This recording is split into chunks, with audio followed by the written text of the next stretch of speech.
So just know, everyone, we were super funny. That's all you need to know. Hilarious. The whole Okay, time. audience. Then what else do you expect? We're always funny. We were the funniest. Welcome to the last call where we drink and we talk about things. Do it again! Yeah. Thank We you. did all the plugs and everything. Oh, also, Thanks for watching. See you are next we- time. This is so Are we still on bad. starting soon? No. No. Refresh your stream, Jesse. Jesse. God, Jesse. Yeah, so this is Because Welcome I'm to getting the chaos. audio, but this is not. last call at the Gilded Troll where we drink and Oh. we talk about things. We have very Yeah. strong opinions about a lot of stuff. Most of them are mine because I have very strong opinions about a lot of things. Don't argue. If you haven't seen Last Call before, check it out. It's over on our YouTube. That was the plug that happened, right? This is my show. It is Steph's show. But I'm It the is one with Steph's the show. opinions. It's my show. You guys actually saved Show those? them your Wow. cards. That's good. I have cards. Oh, shade for Mandy. Yeah. Oh, I missed it. Shit. God damn it.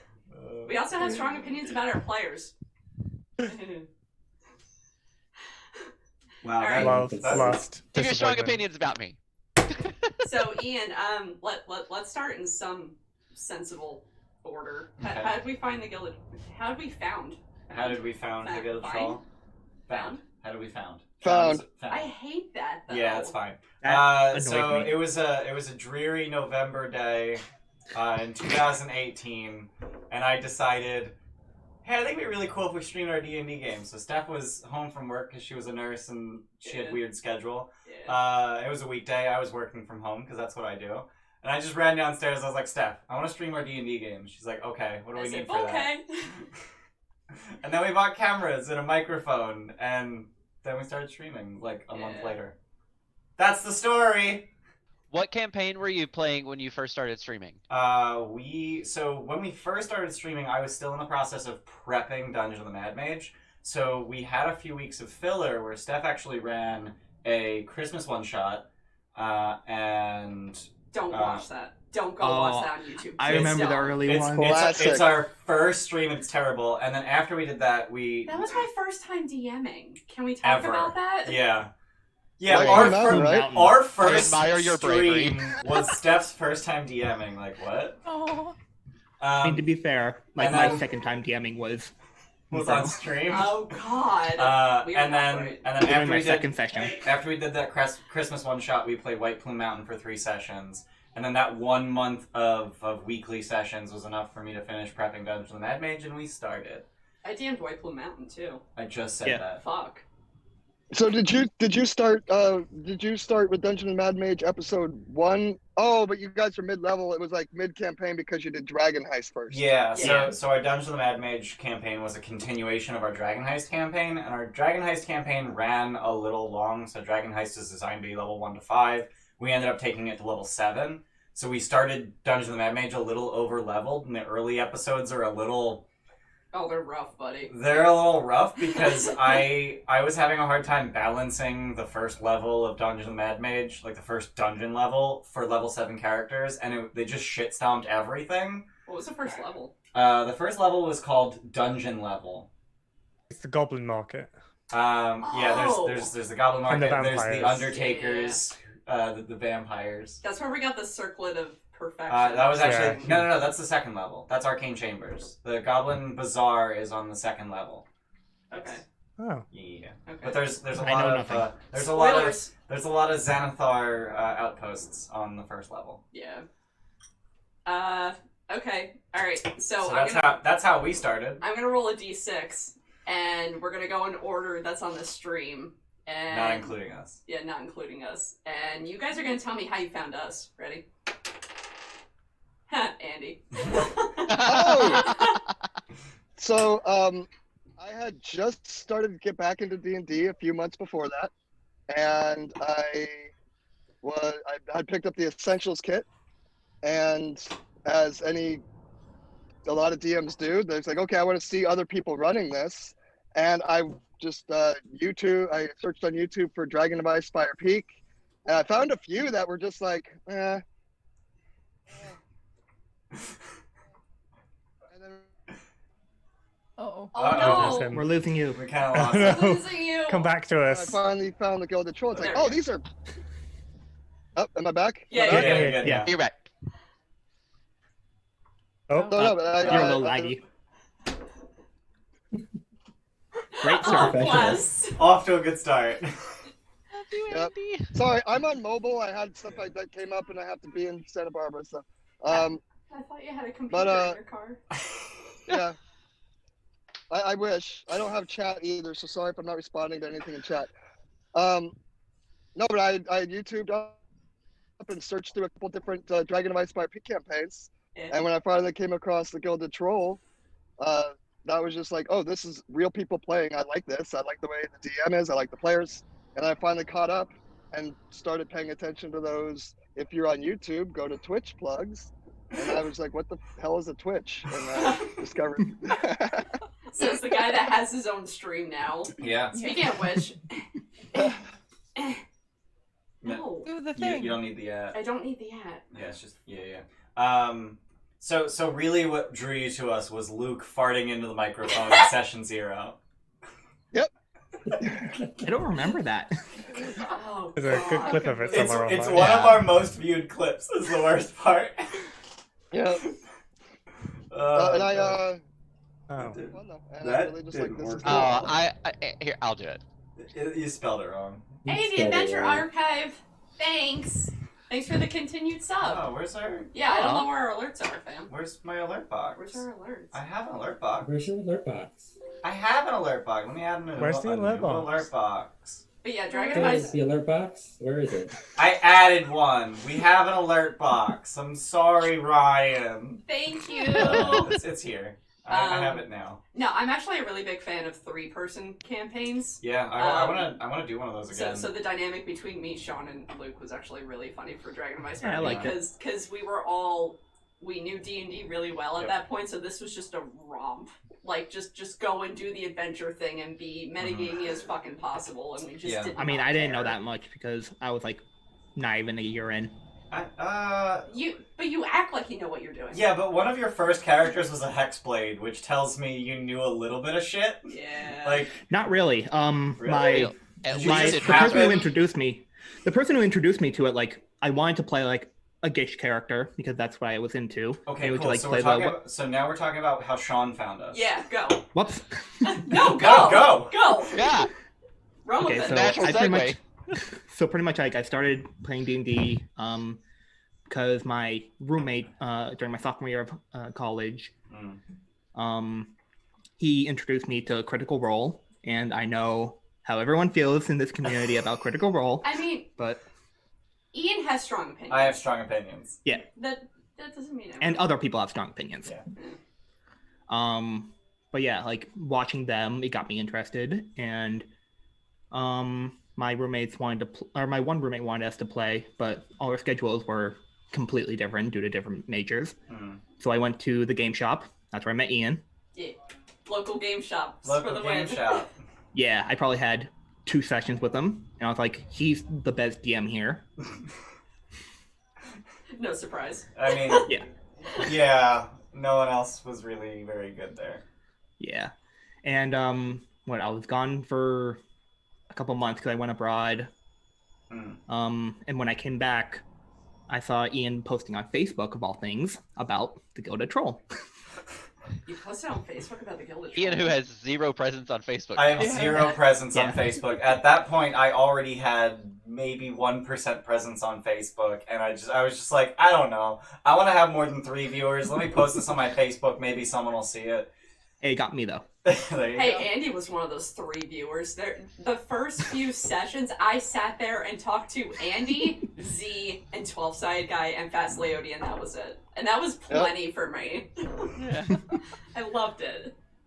All right, who's next? I remember you pointing out on stream once being all excited about having like 15 viewers, 10 viewers, something like that, and I was just like, "That's awesome! That's a lot! Damn!"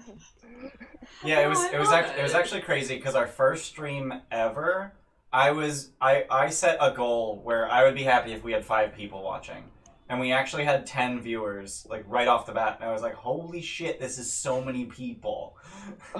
Yeah. Now look So the reason I actually joined was because I was doing a video project on you guys. Oh yeah, if you go back to some of the Yeah. really early streams, Sean is It standing like a was weirdo in the background with a video episode camera. 7. I I want to say it was. remember that. I want to say it was episode 7 of Dungeon of the Mad Mage.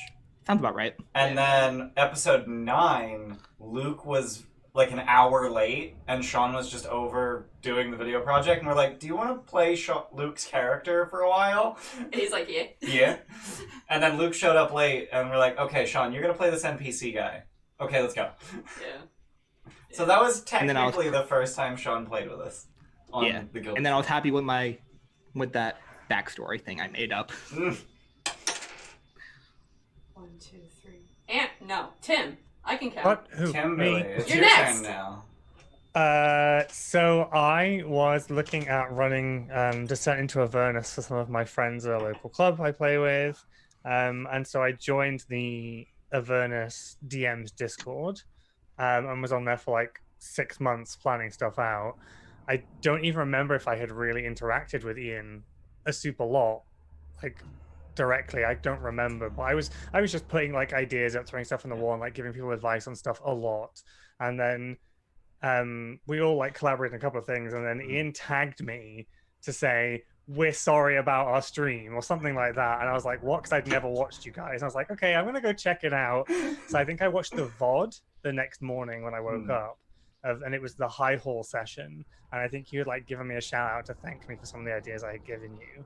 And then like the next time you went live, I was able to watch you live and just gave you my Prime sub and have never really looked back. But every time when I came in, you were all like, Tim, oh my God, it's Tim. I was like, okay, these people know who I am to on a be first name fair. basis, and they seem to love me. I'm staying. No, to be fair, so I don't know if Ian will ever admit this, but like he was all over that Discord when we ran Avernus. Yeah. Tim, and he would come to me, oh my God, Tim had such a good idea. Yeah. Like Tim this, No, Tim that from the repeatedly. Discord. And it got to the point where on the Avernus Discord, I would go, I don't remember where I got this idea, but someone on this Discord had this idea, this, and it sounded really cool. I ran with it, and it worked really great at my table. And then Tim would just... It was always the same gif of Jim Carrey. It was me! So I already felt like I knew Tim, and then I was tipsy for half of Avernus. So you would show up in chat, and I'd be like, oh my God, Tim's here. I feel like I Yeah. know you. Drunk Steph made me stay. It was so much fun. And I was like talking to like Steph while she was drunk, and every time you see, like, could you see her like face like twitching into a smile every time I typed something funny? I was like, I'm staying. It's These 'cause people I love me. you. I'm never leaving. Loving people gets us more attention. Got it. Oh yeah, Shadows in chat. I think Yes, I met Shadows Shadows too. on the Avernus Discord too. Yeah, Yes. Shadows Yeah. in too. For the record, I'm going to put this here now. Hot topic. Tim, Ian, and Shadows are responsible for the train heist. Yep. Anyone who says different is wrong. Yes. I wanna say it. I want to say it was Tim who had the original idea and Shadows who made it playable, and then I kind of like tweaked it to work best Yeah, at my I table. did no work towards it. I just Right. came up with You were the just core like, concept, and what you if guys there just was a ran. Soul Train heist? And then Shadows wrote Yeah. like this 11 car setup, and then I think I pared it down to 7 cars. Or no, I did keep the 11 cars. You did. So Shadows who came up with the 11 cars, and then I ran with that, and I like filled them out and came up with like specific mechanics. So it was the 3 of us. Yeah. Wait, And so not- the Soul and Train an not- actual thing in Avernus? Or... No, No. it's just something the 3 of us completely made up whole cloth, and not that asshole on Reddit. Yeah, we had Infernal War Machines, and so I wanted there to be like a train heist with the war machines, Mhm. and I was like, why would there need to be a train heist? And I was like, the soul coins, where did they get delivered from? They're made in Yeah. a different layer of hell. How Yeah. did they get here? Let's make a fucking soul coin train. How cool! It just bursts through the layers of hell and Yeah. delivers stuff in carriages. Why And I not? will say that was easily, as a player, the most memorable part of Avernus. Yeah. And it wasn't even in the book. So, fucking bravo. God was damn it, so Wizards! Missed opportunity. Missed fucking opportunity. Yeah. Alright, next! 5, Amber. Amber. Oh, yay. I also found the Gilded Troll through Discord, or not Discord, Reddit, because the Descent into Avernus, because I was looking for ideas for mine. Oh. Yes, I and don't think I ever knew this. Yeah, shit. I said about it a couple of times. I'm drunk half the time, babe. Ian, that's true. Ian had the post about the different, how he was going to start it, so I was using that. Mm. And it was the same day that you guys were like, oh, we're doing our first episode of it. So I was like, okay, and that's when I showed up and was like, "Hey, this is cool." Stuck around. And then I remember you won a giveaway. I did. I won the dice box that I Yeah. have next to me.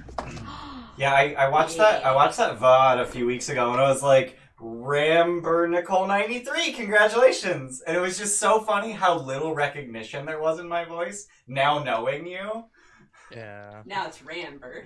now it's Ramber. We actually got someone from Reddit. That's really cool. That is actually really cool. So, for a little bit of context, so I did change a little bit about the way that the campaign starts. So instead of Zodge says, go to this tavern, talk to this person, get some info, it was basically, Zodge says, here's a problem, go fix it. And he gives you nothing. And then the players have to come up with a little bit more, find clues to track down this stuff. And the reason that I had come up with that is I'd seen how very deadly the Dungeon of the Dead 3 is for level 2 characters, so I wanted my players to get there at level 3 so that I could throw fireballs at them. Yeah. That was my main motivation. I wanted to throw I did fireballs throw a at fireball them. at my players. And I threw 2 at them. Yeah. Yeah, Ian, I remember our experience with it. Yeah. You died instantly, didn't you? No, I didn't die. Oh, it wasn't Steph you? did. Oh, no, Steph died instantly. Yeah. He's good at doing that. Cliffs with fireballs. Yeah, I'm very good at killing Steph's characters. Timberlake. We also have a trainer for the Kimberly. Fifth Queen. It's been a week, We got a Jordan. How much trainer more for time the do you food need? queen? I didn't We see haven't the had trainer time for in character the to process, queen okay? It's in been like all a day. the Avernus spam. Oh, what the fuck? It's right here though. Oh, go get a Frito. So I would go Frito for the food. Even for Jesse, odd for Jordan. Even. Yes. That's me. Oh, hey, Bailiff. no, it's a bay. It's a Oh, bay! it's a baby. Hey, babe. Get him out of here. Fallen Ezekiel. Thanks for I've following. never been on a call with Bay. Oh, Thanks are for you following. fangirling right now? Yeah. Have you really never been on a call with Bayless? Thanks for No. falling. Oh, that Oh. surprises me Samus. somehow. Or Andy or Sean, really. Hey, everybody. Hi. Or Jordan either. I don't think we'll Hello. call any of them. Jesse, Hello. Jesse's gonna Hello. tell us how he found us. Go. Yeah, but you only swooned for Bay, and I Wow. noted that. So Look Andy at will that remember. face. How can I I mean, it's Yeah, resist? understandable. you didn't even notice me at first. Plus, he so. owes Fair. me smooches, so. Oh, Jesse, go. Okay, so when quarantine started and we all ended up having so much time on our hands, I decided that I was gonna try my first foray into DMing. So I did what most people do is I looked at the starter set, which is Lost Mines. That's what a lot of first DMs do. Yeah. But then my home group, my home D&D group, had all played or DM'd Lost Mines before. So then I looked at the Essentials kit, which has Dragon of Icefire Peak. Just like Andy, I went to YouTube to get ideas because I'm not creative at all. And I wanted to steal other people's ideas. And I did come across, there are a few of them on there. The only one that's worth watching at all, in my opinion, is the Gilded Troll's Icefire Aw, Peak. you're sweet. And not only is it worth watching, it's really good. And also, it is. It is, and it was a nice perspective for me because my I know that there's a balance that every DM tries to get. And I do feel like when it comes to roleplay versus combat and mechanics and stuff like that, my home group leans much more on the roleplay side, which I'm not complaining about that at all. And at least in the first couple of sessions of Icefire Peak, you guys were we're still balanced, but leaning more toward mechanics, the mechanics side. So it was it was a refreshing kind of thing. It was a new perspective. And so I was super into it. And then I, joined the Discord the next day, and it all kind of went downhill from there. Downhill. Accurate description. But what's That's about super right. funny is that I have not always been Jables on there, and I wasn't super active on Discord when I first joined. I was like, I need to just be super passive, get to know people so that I know how much of my crazy, ridiculous personality I need to let out without scaring them away. And so, because I know I'm a lot, and Big then when mood. thanks. And then I I think mostly just meant to the point of not revealing all of yourself so that people don't think that you're too much. I mostly just meant that was a fucking mood. But and then I changed my name on Twitch to Jables and on Discord to Jables, and that's when I started being more active in chat. Yeah. So it was really interesting to see like, oh, I just like changed my name and then all of a sudden like I became more active and then they know who I am now. Like, because it's funny because they like nobody really knew who I was when I was JB Langston 21 Discord is on a Discord really, and Twitch. Yeah, Discord's a really weird community to start to be open with. Yeah. So, like, I respect anybody who's just like, okay, I want to involve myself more, because that takes a lot. Yeah. Yeah. It's always a little weird when someone joins our Discord, because, like, I welcome every single person to Discord, but I have no idea who they are. Maybe they just want to lurk. Maybe they're just there for DM hotline to get, like, advice on DMing. Maybe they actually want a community to be a part in, so it's like... And then it always takes a while for their personality to start coming out in the ways they interact with the Discord. Yeah. I'll be right back just in one sec. Just heads up. Well, and then I remember very distinctively when you guys said that you were going to open up applications. Yeah. Guys, I don't know that I've ever actually said this, but I will never forget. I felt. Oh my Melee God. After Dark. We Shit. got 5,000 bits from Melee After Dark. Holy shit. Oh, bless your heart. Ryan. Oh my God. Thank you. I had a heart attack. I'm like, what are they summoning? Yeah, what are you summoning? You're summoning feels. Thank you. Oh, thank I you, love Ryan. you. Oh my God. I don't know what to say. I think I'm gonna reach out to him and be like, okay, you get to summon something. You get to just summon at some something. point. Just pick the spot. Yeah. I mean, God. Yeah. Thank you. Ooh. Thank you. Wow. All of a sudden, like a Goliath just like comes barreling towards someone. Ooh. Oh God, what's that? I'm looking out the window like something. Yeah, I'm looking out the window too, and Jordan, like, where is it? Even for Jordan, odd for Bayless. That's Even. Jordan. Jordan, how'd you find us? So I found you on Reddit also. Wow. Sweet, I it was works. bored and just browsing like the D&D subreddits. I followed like D&D Next and RD&D and D&D Me. I was just scrolling through and I'm like, hey, there's a stream. Fun fact: we're banned from D&D Next. No. Really? For posting too much?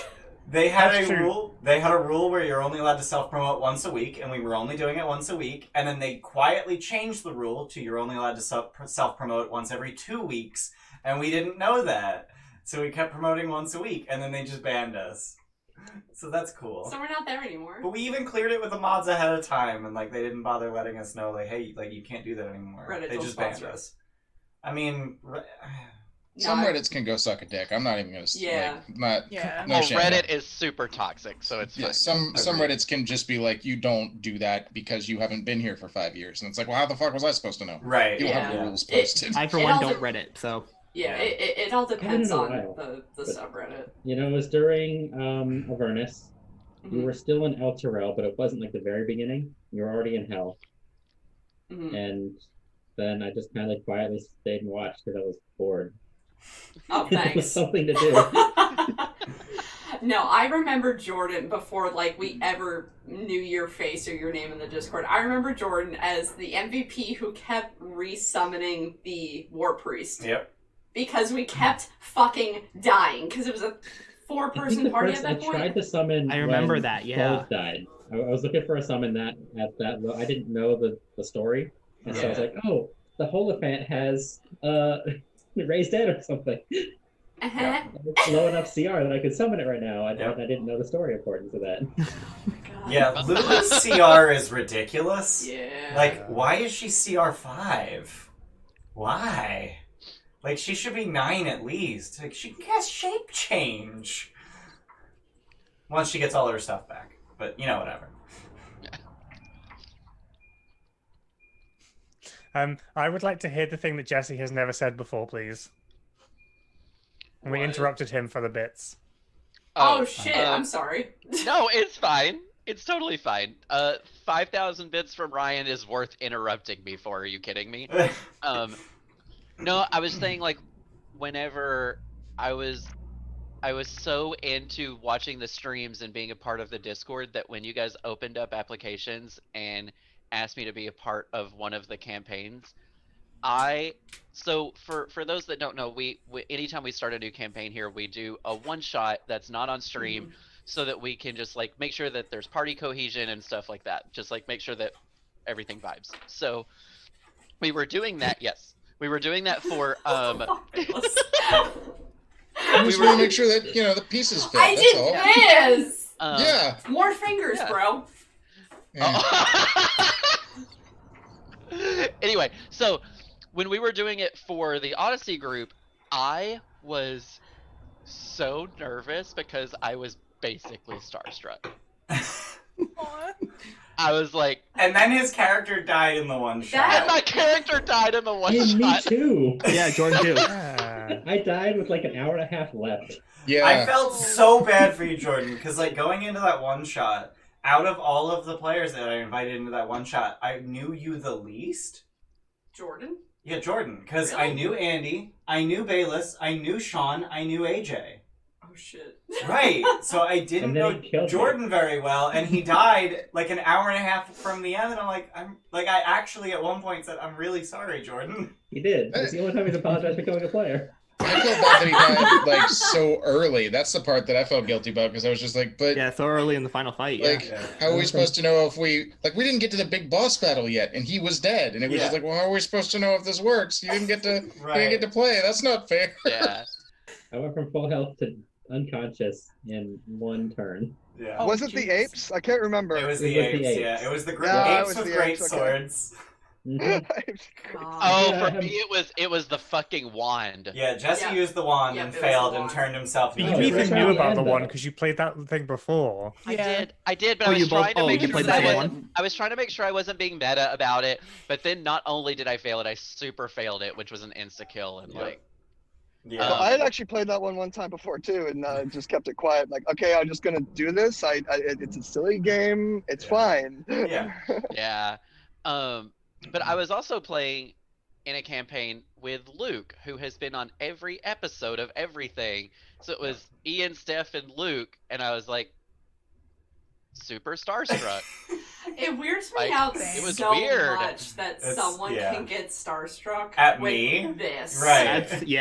That's Like surprising. I was first like texting like Luke in chat for like 3 months, and I had to meet him on a Zoom call, and it's like, hi, I'm the thirsty gay from your chat who's been objectifying you for months. To be fair, Luke loves to be objectified. It's He true. will Also, never to be admit fair, it. we have all been there, Tim.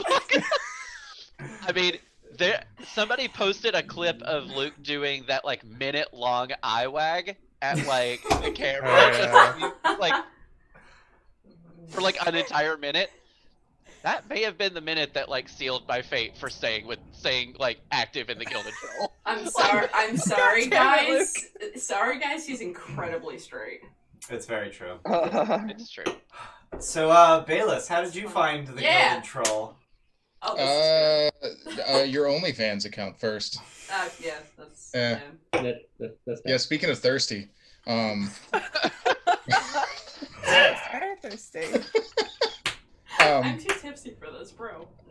no, I found you guys through Reddit because I posted that I was I Must Draw You was Yeah, the name of the so- post. I was in my own short-lived campaign for a little while. It was me and a bunch of people I lived near, and we were trying to do like a homebrewed campaign because I always wanted to play, but then when Critical Role was a thing, I was just like, well, I got to make this fucking work. Like, I have to figure out how to play D&D with somebody, right? Because that's when,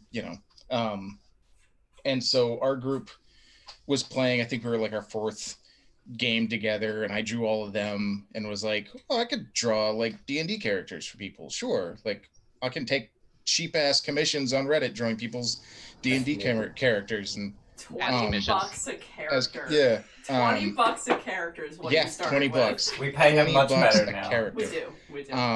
And now you pay me 25. much better. Much gooder. Made 20% more. Yeah, I mean, It's actually yeah, 25% more. Yeah, now I get so a it's the tip. wrong way. He gets the You tip. get a. Oh, Yeah. for Christ's sake! 3 been people waiting for beat all you 5 to years. it. I'm Been sorry. waiting 5 years for this. Oh. But yeah, so you guys reached out to me because you wanted campaign art, and then we just kept talking and kept talking and kept talking. You want to know a fun fact? That was a week or two after we got married. Yes, it was. So we got married in September of 2015. And we're like, And what's a Bayless D&D posted in art? October 2015. And we replied, and I commissioned, what was it, like 17 characters? Yeah, dude. That lets you know Yeah. what our relationship is like. It's like, so D&D, D&D, character, yeah. character. D&D. Yeah, it was like 3 days after we got back from our honeymoon. Yeah. Wow. Okay, we're back. So D&D. I kind of did the same thing as Jesse though. Like I kind of hovered around you guys for a little bit before I really, got in there. Cause like partly because I was just like, all right, well I need to keep this professional. They hired me to draw work, draw art. That's what I do. That's my purpose. Bayless did do this skull directly above us, which has been on every single stream we've ever done. This is the Gilded Troll. That's going to be a tattoo on my body soon. I mean, eventually, yeah, no, I'm going to find a place in my body to put it. It's community goal. It is, for the love of God, not a tramp stamp. Oh, I want it to be a tramp Not stamp. a tramp So you stamp. can see Oh, it but every that'd be time. cool, though. Not a So tramp you can stamp. see it every time. That would be. Is there a maturity filter on this? Nope. I hope so. Nope. It is only 144, my friends. Like, let's just tone it down a little bit. I ran out of drink. I like you guys so much, though. So, I just want to and be on silly. a completely unrelated note, that's like has nothing to do with that. I have about 10 minutes until I gotta go. Oh, that's okay. okay. Oh, Andy. Well, let's rapid fire ask Andy questions. Andy, Yeah. how'd you feel about Irina dying? Oh no! Hitting out with the strong stuff. Oh, you're gonna make him cry! God damn, Steph. Bruh. People are gonna see him like crying in his car as they walk by.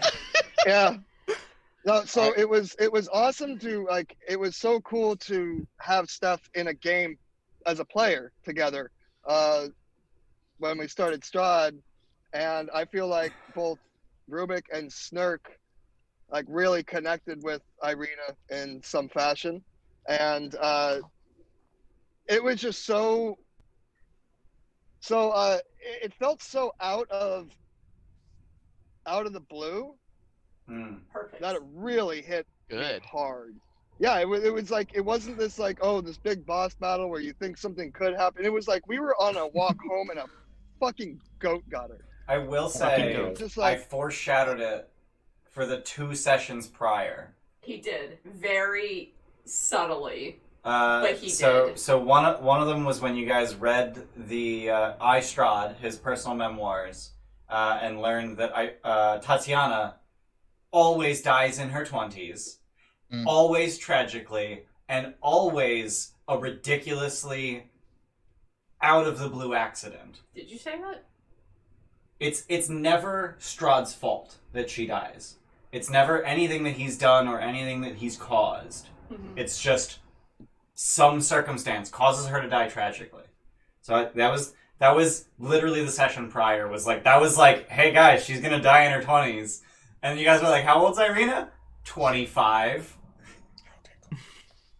And then We still got another 5 years. We're good. Yeah, plenty of time. There's still plenty of time left. We'll be gone, and then she can die. and then the session prior, there was a mention. It was a little obtuse, but there was a mention that Strahd's minions will never hurt her. Yeah. With the implication that anyone who isn't his minion has no such compunctions. So I did foreshadow it, but yes, I agree that it came out of the blue, and that was kind of the point. Yeah. Yeah. No, it was great. It was great. And so it was just so impactful. So my first reaction was just I honestly had it, because I had one round where it was like, okay, hit the goat, jump. Hit the goat, jump. And I'm just like, I feel like Rubik would get mad and want to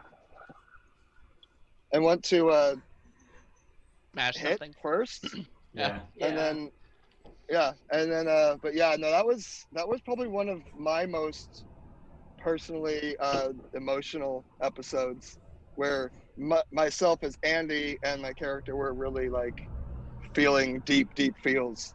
So Oh, well, we don't feel things here at the Gilded Troll. We never have emotional sessions. Yeah, no. What are That We emotions? never never have happened. emotional I want to sessions. say I was talking to Ian that night, Yeah. and like he told me what happened, and the second that he told me what happened, I was just bursting out laughing because the pure absurdity of What it. the fuck, Sean? Yeah. No, he was laughing hysterically, and I'm just like, I know it's ridiculous, but I mean that's how it goes. I think I said in Strahd Yeah. spoilers, which you guys don't have access to. It's like it's beautifully absurd. Yeah, Yeah. and that was the point of No, it. I think the it was point more is- laughing because it was a fucking goat. That's why. Yeah. Fucking go. Honestly, Fucking that goat. goat is in the book. That's the best part. It That's is. What? So are the Same ones part, in yeah. Rime. Yeah. So are Yeah. the ones in Rime. What else can I ask Andy? Before he's gonna What go. does Wizards of the Coast have with goats, man? Andy, Damn. what's it was like being a wondering DM after at the this. Gilded Troll? Yeah, what's it There you like go. being DM? That's a good question. You're the only DM other than me at the Gilded Troll. So at first it was very intimidating. Like I would have mild panic attacks just because it's like I sought out the Gilded Troll and stuck with them because Ian is such a great DM, and that I look up to him as like goals. Like there are a bunch of Ian's things are like, okay, this is what I want to strive to as I DM. Your And life is so done. when all You of a have sudden it was Andy's like, approval. Go away. About to say, don't get too big ahead, Ian. no, but as soon as it was like, okay, yeah, it was no question because it happened after. Well, I think I ran that one shot first, and that was just kind of fun and silly with the Teenage Mutant Ninja Turtles. But we had already talked about Rime before that, and it was just I just mentioned like, hey, I'll do this, Yeah. and Bless your heart. it was just like, yeah, and I'm just like, what, like, what? You're just letting me like. Well, Thank it was you. actually really funny because you had reached out to me on a Monday saying like, hey, like Rhine's coming out, I'm really excited about it, I want to DM it. And I was like, okay, yeah, cool, sure, let's do this. Because the previous Saturday, 2 days prior, we had a conversation on our Odyssey like decompress after we stopped streaming, but while we're still on the Zoom call, we're like, it'd be really cool if like Andy is really excited about Rime. He's like going balls deep on this. Like it'd be really cool if he like DM'd this for us. I remember that conversation. Yeah. Yeah. That's funny, and Yeah. so it was just meant really. I think that was the Rime campaign was really meant to happen that way. But it's been a lot of fun. It as a DM who normally DMs either online or around a table, pre-stream jitters are far more intense than like before Strahd. Just because I've got to sit there and okay, I've got to facilitate this. Am I gonna screw it up? But thankfully I usually have either Lady LaFay or well, actually it's usually Lady LaFay who will actually kind of trust your players. It's fine. They're gonna do fine, and that's always kind of what I remember is just trust your players. We also have the because- pregame ritual every Monday of taking a shot together Yeah. Yes. Fun fact. Yeah, we take a shot to relax Andy before every Rime game. while we're starting And soon. also to relax ourselves because Yeah. it is. Yeah. It's a lot. Yeah, I it's a No, lot. we never have emotional sessions, so it's fine. And I It know. weighs on me a lot, knowing like the emotions. Like I know it's a very dark and emotional campaign. It's just like I just want to make them smile, and I keep making them like cry, and like And that's what thanks, I Frostmaiden hate is. it. Okay, But you yeah, but almost that's- killed me last week. Yeah. Yeah, you've only killed me once or twice, or tried to. I haven't killed anyone yet. Kill Come on, me. no talk. There's the key word is yet. Kill me, Yet. Dungeon Daddy. Kill me. Yeah, you just killed my brother and his wife. It's fine. You asked for this, So- Ian. I know I was- that, Tim. To be fair, I don't think So, Larkin has ever taken 1 hit point of damage, but I fucking cried on stream. Is that a challenge? No, it's not. That's It's a not at all a Andy, challenge. write that down. Guys, we're level 3 now. We can take a fireball. Andy's trying to say something. Let Andy talk before he has to Speak for leave. your fucking self. Yeah. I've had 20 hit points. No, so I think one of the biggest things in Rime where I knew it was just like going to be a very intense campaign was when you guys discovered asterisks on the top of the mountain, Yeah. and that hit you all so hard. Yeah. And I was like, wow, they're attached to these dead NPCs. Like, that's intense. Blue boots. Like, what happens when I start Blue offing Ned's family? This was... Yeah, that was like Blue boots. that was rough. Boots was the same encounter. Okay. Yeah. Same Yeah. We found asterisks and blue boots at the same Got time. it. Yeah. No, the dead sister. I can't remember her name. The dead sister in Bryn Shander really That, hit me. yeah. Yeah. Well, yeah, Right. it was I was like, it's fine. I'm gonna go take care of her. Like, I'm gonna take her home. Lynette's gonna take care of her. You know, it's no big deal. You just fucking yes. And that was completely unwritten. That's completely outside of like. The book doesn't anticipate the characters giving a shit about the sister or the person, and so like you guys started latching onto this. I'm just like, okay, we're gonna see how this goes. And literally, like the decision was made as you walked up. Like I'm sitting there going the whole time, is she alive or is she dead? Is she alive or is she dead? I'm like, no, fuck this. It's a dark campaign. I'm glad she was dead. I'm glad she was dead. Yeah. Wow, Jesse. Jesse is glad. Larkin is upset. Yeah. Yeah. Story-wise, it was absolutely the right call. Because Larkin and Star went after the sheriff. Yeah. They were not happy. I ripped him a new asshole. I ripped him a new one. Oh my god. I wanted to literally rip him open, but, you know, it's frowned upon to be a murder hobo. You know, Star, I heard this rumor that you ripped some tongues out of people. Well, you know, Got your tongue. talking shit. I want to say something before Andy leaves. Thank you for giving us the opportunity to be in a campaign together. Like I know we gushed about it on session 0, but it really means a lot that we get to play together. Because it means a lot to me because I know, and I really appreciate you giving me the opportunity to DM on your channel because it's been just this great experience, and you know, 5 amazing players that just I love having every Monday. So we're so hypercritical of other people DMing, right? It's true. I am very hypercritical. We have made no I have made no attempt to hide my criticisms. Yeah. When you asked, yes. Yeah. Not even a second thought, because we know you're a good player. Mm-hmm. We actually sat in. We were players in your Avernus campaign before for like that 3 fell sessions. apart. Yeah. So we knew you were good. So it's just like, go. I trust Andy. Go. And that's like really big for us. Real talk. And that was really, I really appreciate that because that really meant a lot. That it was just literally, I sent Ian this message and like it was almost immediately the little Discord icon starts flickering. Like, oh, he's typing right back already. Like, oh damn! Like he comes into my office and goes, Andy wants to DM Rime. Yes. I goes think back to his office. I think I even framed it as like, hey, you know that thing we were talking about on Saturday where Andy DMs Rime? He just like offered out of the blue. Like I didn't even say anything to him. Yeah, that was completely uncoordinated. Like I saw it and like I gotta do this. So, but real talk, I do gotta go. I have something to do at 11. So, which is the real time. It's 2 o'clock. I love you guys what are you talking about? Thank you all very much. You're 3 hours fucking late. 2 o'clock. That's just It's how 7. I roll. I run behind. So. Oh, shut up, Tim. Majority rolls. I love every single one of you, whether or not you're in a campaign I play in or not. Big regrets I couldn't the be. greatest community. And Tim, I love you too, just because you're Tim. Yeah, you two are 8 time zones apart, so this is like the only time of day that you guys can honestly talk like one of my biggest regrets is like this year is that I couldn't be in Rime to play with you guys on Mondays. We will get a cameo at some point. You will stay up late and you will do it. It's not an option.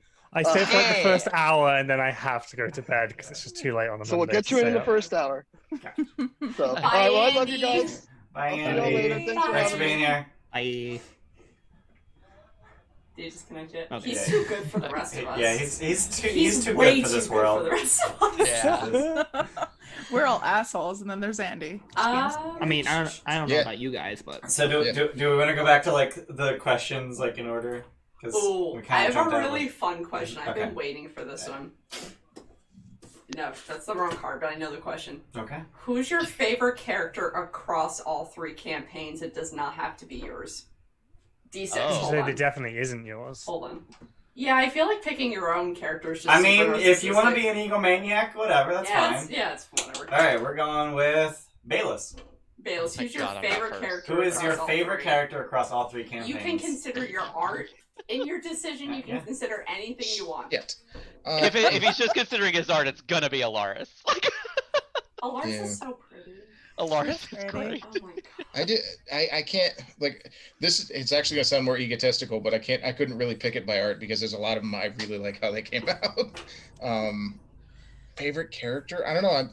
I'm a piece of shit and I don't get to watch all the games. Do you it's need me kind to of hard list to. every character? Because I'll list every character. Just what you No, I know. Just what you know based off of what you have watched. Yeah, like you don't need to know every single thing about every No, single fuck character, that. but based on what you know about all of our 16 characters. Oh dear fuck. Yeah.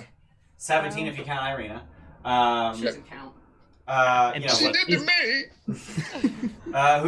who's your favorite? I need more to drink. You want me to mix another one? Yeah. Okay. Honestly, Jordan's Nicola is a lot of fun. Just because unintentionally, because you're good and not good at a lot of things, and that's really funny. Like it's just like in terms of like being a spellcaster, you're good, but then you like flub all these other roles, and it just makes his character really. I don't know. It's just something about relatable. It's not a Mary Sue. He's Yeah. completely relatable. Yeah, like it reminds Your me of. amount of how much you suck is Yeah. hilarious. Thank you. I think. Like, well, it kind of reminds me of the older brother in Full Metal, Edward. Mhm. Edward. Yeah, it kind of reminds me of Edward because it's like Yeah. he is capable, but he fucks up a lot. So When I was thinking about backstory and stuff, I was like, oh god, I'm Edward Elric. Yeah. Oh Okay. god, I'm Edward Elric. Yeah. I remember seeing that. I'm Yeah. Edward Elric. Yeah. Wait, Are we Bayless, gonna did find you out that say that not knowing what his character's about? Yeah. Wow! Wait, is he talking about Edward? No. Bayless That is actually what said you were going for? It reminds me of Ed Elric without having any context. Yeah. Wait, what? Alright, relax, buddy. Go make me. Oh, I'm man, not a repeating it little a too third time. I'm not. Go. Go make your drink. Who Eat some else? Cheez-Its. Who else can I ask? 2 is Jordan. Ask everybody. Yeah, I know. I'm rolling a die. We'll get there. So I was thinking about it, and I watched most of the stream. Bless your I think heart. Viv is probably my favorite. Oh, cool. Just the whole mood she's got is fantastic, and that whole tragic like backstory and the fact that she's like so dumb and just doesn't give a flying fuck. It's great. It's really funny because most of my characters are just me, but dialed to 11. So most of them have really dry humor. They like to drink in some capacity, and it's just like, okay, that works. I'll stick with it. But then you take that that want to drink and put it on like a 14-year-old. Yeah, it's funny as shit. It's funny as shit. It's also really good for Rime because she's still dark, but there is light in her humor. So I can still acknowledge what's happening, but it's like, yeah, there's some funny moments in here. It's fine. Yeah, that's cool. Thank you. You get to play that I mean, the intended like Addams Family vibe of like taking something that is dark, is moody, is inappropriate, and finding the unintended humor in it. So yeah, like it's the Yeah. Shit, Bayless already went. Fuck, D6. 1, 2, 3, 4. Amber. Oh, cool. I think I have one favorite from like each campaign. From Ark's Odyssey, Helios is my favorite. Because it's basically me with wine. From you can cast spells. You get blessed whenever you kill people? Non-con blast, bitch! Yeah, that too. Believe it. Curse of Strahd, I think is Snark is my favorite. Because it's hilarious to think of a 6-year-old saying, eat a dick. I love him. That's my baby boy. And for Rime, I think it's Ned. Ned's my favorite on there. It's my favorite too. Yeah. There's something magical about dead bod fishman. And what's funny is Ian really sucked as a player like early on. Like I'm talking like months and years ago. He really sucked as a player, but with Ned he's committed and it's really good. It's really fucking good. Dead Bud Fishman forever. Forever. Shit, I'm having a hard time. 3, 1, 2. Sean! If. So kind of with Amber, I have like one for each of them. Do it. For Odyssey, I haven't watched it that much, but based on what I have seen, I think Orsino is interesting. just like the story of like having like a past life that your guys are trying to learn. Like I haven't seen much of it, so I don't know what you've learned so far, but like it's interesting. He's learned that he's one of the Dragonlords, so that's a big deal. That's the only thing I know. Fuck. That's pretty much it. There is not a huge lot Okay, else so so far. I didn't miss much then. He has a baby dragon now, though. Yeah, I have a baby dragon. So and I've much met Oh yeah, more that's right. You than have the that. crown. That's my right. You have estranged the crown. husband and my Yeah, great your great great estranged grandson. husband is on ship with you, and he doesn't know who you are. Yeah. I know. That's- Look at it, baby That's it. dragon! Baby dragon. Baby dragon, you! I summon baby dragon. For Rime, I would have to pick Viv. Just because like I love the deadpan humor. Thank you. Like just like the voice that you do, like especially when you're saying Uncle Ned. I love it. It gives me life. Do you know what my inspiration for the voice is? Aubrey Plaza. Yeah. Okay, I see that. It's really bad. And for Strahd, it would have to be Snurk. Because like the fact that like he's changed so much throughout the campaign. Yeah. And I'll say this about Nedge, like she has changed a lot too. And for her, I'm looking forward to what happens that we've talked about in the future. I'm looking forward to that. So get ready. Get ready! Get ready. My body's ready. Even for Jesse, odds for 10. Even. Yes. So, I've narrowed it down to 2, and know that I am very biased, but it's the two characters that my characters latched onto the most. In Odyssey, Scorpius has latched onto Alaris in a way that I would have never expected. Lars is very protective of She's Scorpius too. she is. Don't kill the Scorpius and plants. Alaris have this like really beautiful bond that I am still to this day super shocked by. But I also just like Alaris's vibe of like she is that like soccer mom who will like slam you into the car seat, you know, like to Seatbelt. protect you. Like she will throw herself in front of the greatest threat And lit- has and died literally get herself killed to protect people. Like it's I don't know, I really like her vibe a lot. And then I mean, I think it's no surprise that Viv is Larkin's favorite. There's no surprise there. She Like, hates you now, but no, it's that's, fine. and it's true, and she has good reason. I mean, I cried on stream for a half hour because of my dynamic with Viv. So She's mature. She's thought it out, and it's okay. yeah. So while I was gone, how many people picked Ned? 1. Oh. Thanks, Amber. You're welcome. Tim. Mr. Tim. This makes my thing worth less now, Ian. Who's your favorite character, team? So I think I have Mr. 2. So like when he's not being an asshole, Snurk. But So I think it's never just your Snurk. characters. Like, Never Snurk. I've noticed the 2 choices are the fact that they both have character voices, which I think seriously helps. But I like I like Snurk's characterization and the way you play him. Not when he's always being a prick, but like the rest of the time, I like the voice. I like the like childlike wonder that comes into him sometimes. But then there's this unaddressed rage at the same time. I like that. And then Ned is probably the other one. I like your commitment to him as a character. Oh yeah. Like Oh, even just yeah. things like when you're on the mountainside and you had that vision, like I just drop everything and I run. If that was me as a DM, I'd be like, fuck. They just screwed the whole campaign. 'Cause I don't Yeah. know what Andy had in mind, but I know It was Not not bad. bad. Yeah, It no, was no, not and bad. It Andy, was Andy not did bad. reveal to us during the decompress that he was not remotely Yeah. expecting me to drop everything and run.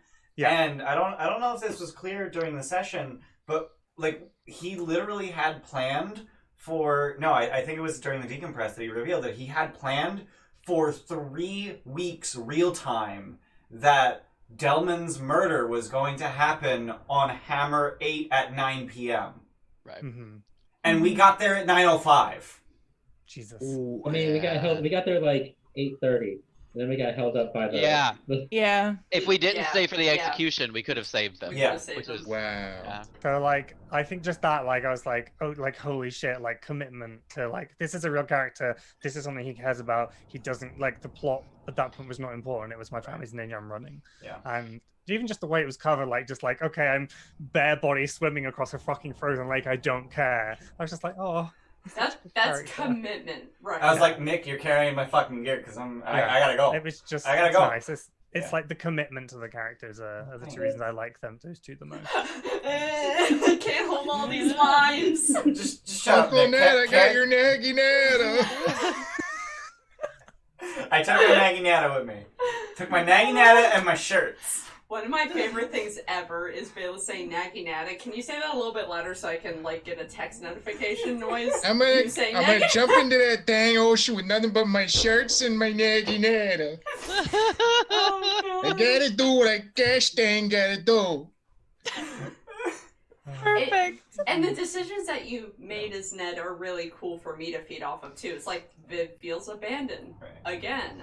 That gives her something to process and could lead to further character development. That's really cool. Your character's providing a lot, I think, for the rest of us to kind of feed into and Yeah, I don't know. sometimes I kind of feel bad because, like, you know, I one of the things, and I know Steph mentioned that, you know, a while ago I sucked as a player, and the reason that I sucked as a player was because I didn't concern myself with other players at the table, and that's just the shittiest thing you can do at a D&D you table. piece of shit. Is you need to, more than playing your character, more than playing the game, you have to make fun. You have to make fun for everyone else at the table. And sometimes, as Ned, I feel like I'm kind of stealing the spotlight. Like, hey, like, I'm being Ned. Screw fun, screw, you know, everything. I'm being Ned. I don't feel that. No? Nah, just from my point of view. I can't speak Oh for my everyone God. else, but I did I've feel felt a little bad last session when I was like, I'm just gonna fucking scan the goddamn lake. I'm gonna swim back and forth, you know, find the fucking boat. Like, screw you guys. Fuck 14 hours of walking. That's actually the biggest push that I made for Snark, was because I realized that I play him on purpose as just guttural reactions. Partly because he's based on an existing character, but also just because he's 6, Right. I wanted him to be just purely, you know, cerebral, like, or not cerebral, Yeah. just pure, you know, Just just pure gut reaction. reactions. Yeah. Pure Yeah. reaction, yeah. yeah. But I felt the same way. I felt like, okay, well, I'm not giving everybody else time to do shit because I'm starting fights that get us all, you know, hurt or killed, Yeah. and like people aren't having time to RP and play, and so that's the biggest thing that I pushed for him, just personally and as him as a character, is let everybody else exist as well. Right. So Yeah. Irina But like, was put into play to help with that. it's actually true. Yeah. So I actually brought Irina in, or brought Steph in to play Irina because I recognized that there was this kind of, there was this push, like this constant momentum that Snark had that kind of pushed everyone else under the water, so to speak. Irina made Snark think about his Right. actions and the consequences that came with that. And like Because he had a real I person to latch actually onto. kind and of it did. coached. Yeah. I actually kind of coached Steph, like, you know, when Snark says these incendiary things, like, try and temper them. You know, try and explain to Snark, the 6-year-old child, the consequences of his actions. Yeah. I think we had a big moment when Snark was interrogating Irina, and Rena was just like completely shut down. Yeah. And then Snark was like, "Oh shit." Wait, I can't just be a dick and I'll get results. Yeah. Yeah. No, Yeah, I actually. think that was a really big thing. That was a cool Yeah. moment. Yeah. Hello. So I think it's really interesting that, Ian, you feel like Ned has been kind of like taking the spotlight, because there have been many times where I feel like I've had to rein Larkin in for the same reason. Mm. Like, you guys are where all I've- selfless. Shit. Stop it. You're allowed to be selfish during certain episodes. Like, and story I was- moments. Like, I was super concerned about, so whenever Delman died, I was like, oh fuck, okay, so this means that Larkin's big secret has to come out. Yeah. Like, this is the time where it has to, but I was like, I don't Can want it it to. can it, Yeah. well, and it's not that I didn't want it to, it's that I did not want to Jesse, didn't want to take this moment from Ian. Not Yeah. necessarily from Ned. Like, Right. this is a major moment for Ian's character. I don't want to take the spotlight away from that. I think we handled that really well, though. Like, I really enjoyed it. I thought that it wasn't so much you taking away the spotlight as the spotlight just got a little bigger. It expanded to include you. You know what I mean? Right. It's that level of concern Steph that makes all of you really good players. Yeah. The fact that these thoughts are even happening, the very cool. the very fact that you're thinking about these things means that you're good neat. players. I am thankful like, for all of you. Yeah, like part of me is like worried, like whenever I'm playing an Edge, like I'm not integrating myself with the group as much. Yeah. But like as I think that's part of Inej's character, though. It kind of is, yeah. Like she's like her own, like she's a army of one almost. Right. Yeah. But I feel like as time went on, especially like after Baby Lasagna. God damn it, you fucker. I was waiting for that reaction. After me. Baba Lysaga. Baby Lasagna. I'm channeling the judge from Good Place. Oh, I love her so much. God, I love her so much. Maya Rudolph is so good in Maya everything. Rudolph is amazing. She's my favorite. Oh yeah, like after that, like and like the in-character channel, like when I started like getting more into like the multi-classing of cleric, I felt like a lot more connected to Snark. I feel like. Yeah, right. I feel like there's this interesting dichotomy between you and Gramps too. Yeah. With your with me being the Mother Knight and him Morning Lord. Yeah, like literally the two divinities in Barovia, and you worship the two of them. Like we haven't really discussed that much. You really haven't. And I'm very interested to see that come up. Yeah, there's also a beauty between unspoken. Like maybe Gramps and Inej aren't super open about talking about that connection. Yeah. But something unspoken is also like super, like it comes across though. Yeah. I don't think like Gramps even knew really. No, he didn't really know until like as we were entering the Amber Temple. I think Gramps knew. I don't know that Jordan did. You know? Maybe. I mean, Gramps probably saw taking the idol or something from Baba Saga.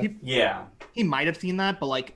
Gramps sees. Gramps sees everything with his 22 passive perception, except the ghost. But I also have plus 10 stealth. Oh, 24 now. I think it's 24. Oh yeah, you're level 9. Ian. Oh yeah, you're not only are you level 9, you're Druid 8, so you got an ASI and proficiency. What was the last question I asked? What was the last question? Favorite character. Oh dear God! All right. We're all so over. I mean, to be fair, I have plus 13 stealth, so I have odds. In the defense of the two of you having like your characters having these moments that can happen, Strahd doesn't really give a whole lot of room for RP. Like the story's very like here. You know, that's why we do a lot in character. But Ian like has made chat. modifications. Yeah, no, I've absolutely made modifications to the campaign, and I will say that moving forward, I think there's going to be a lot more room for RP. Like, you guys have been like, go, let's get into 12 fights a day. So the last RP with Strahd was very close-ended, didn't allow for any discussion. Yeah, no, Strahd was pure angry. Rage and sadness. Irina was dead. Yeah. He blamed it on you guys, and he just left. Yeah.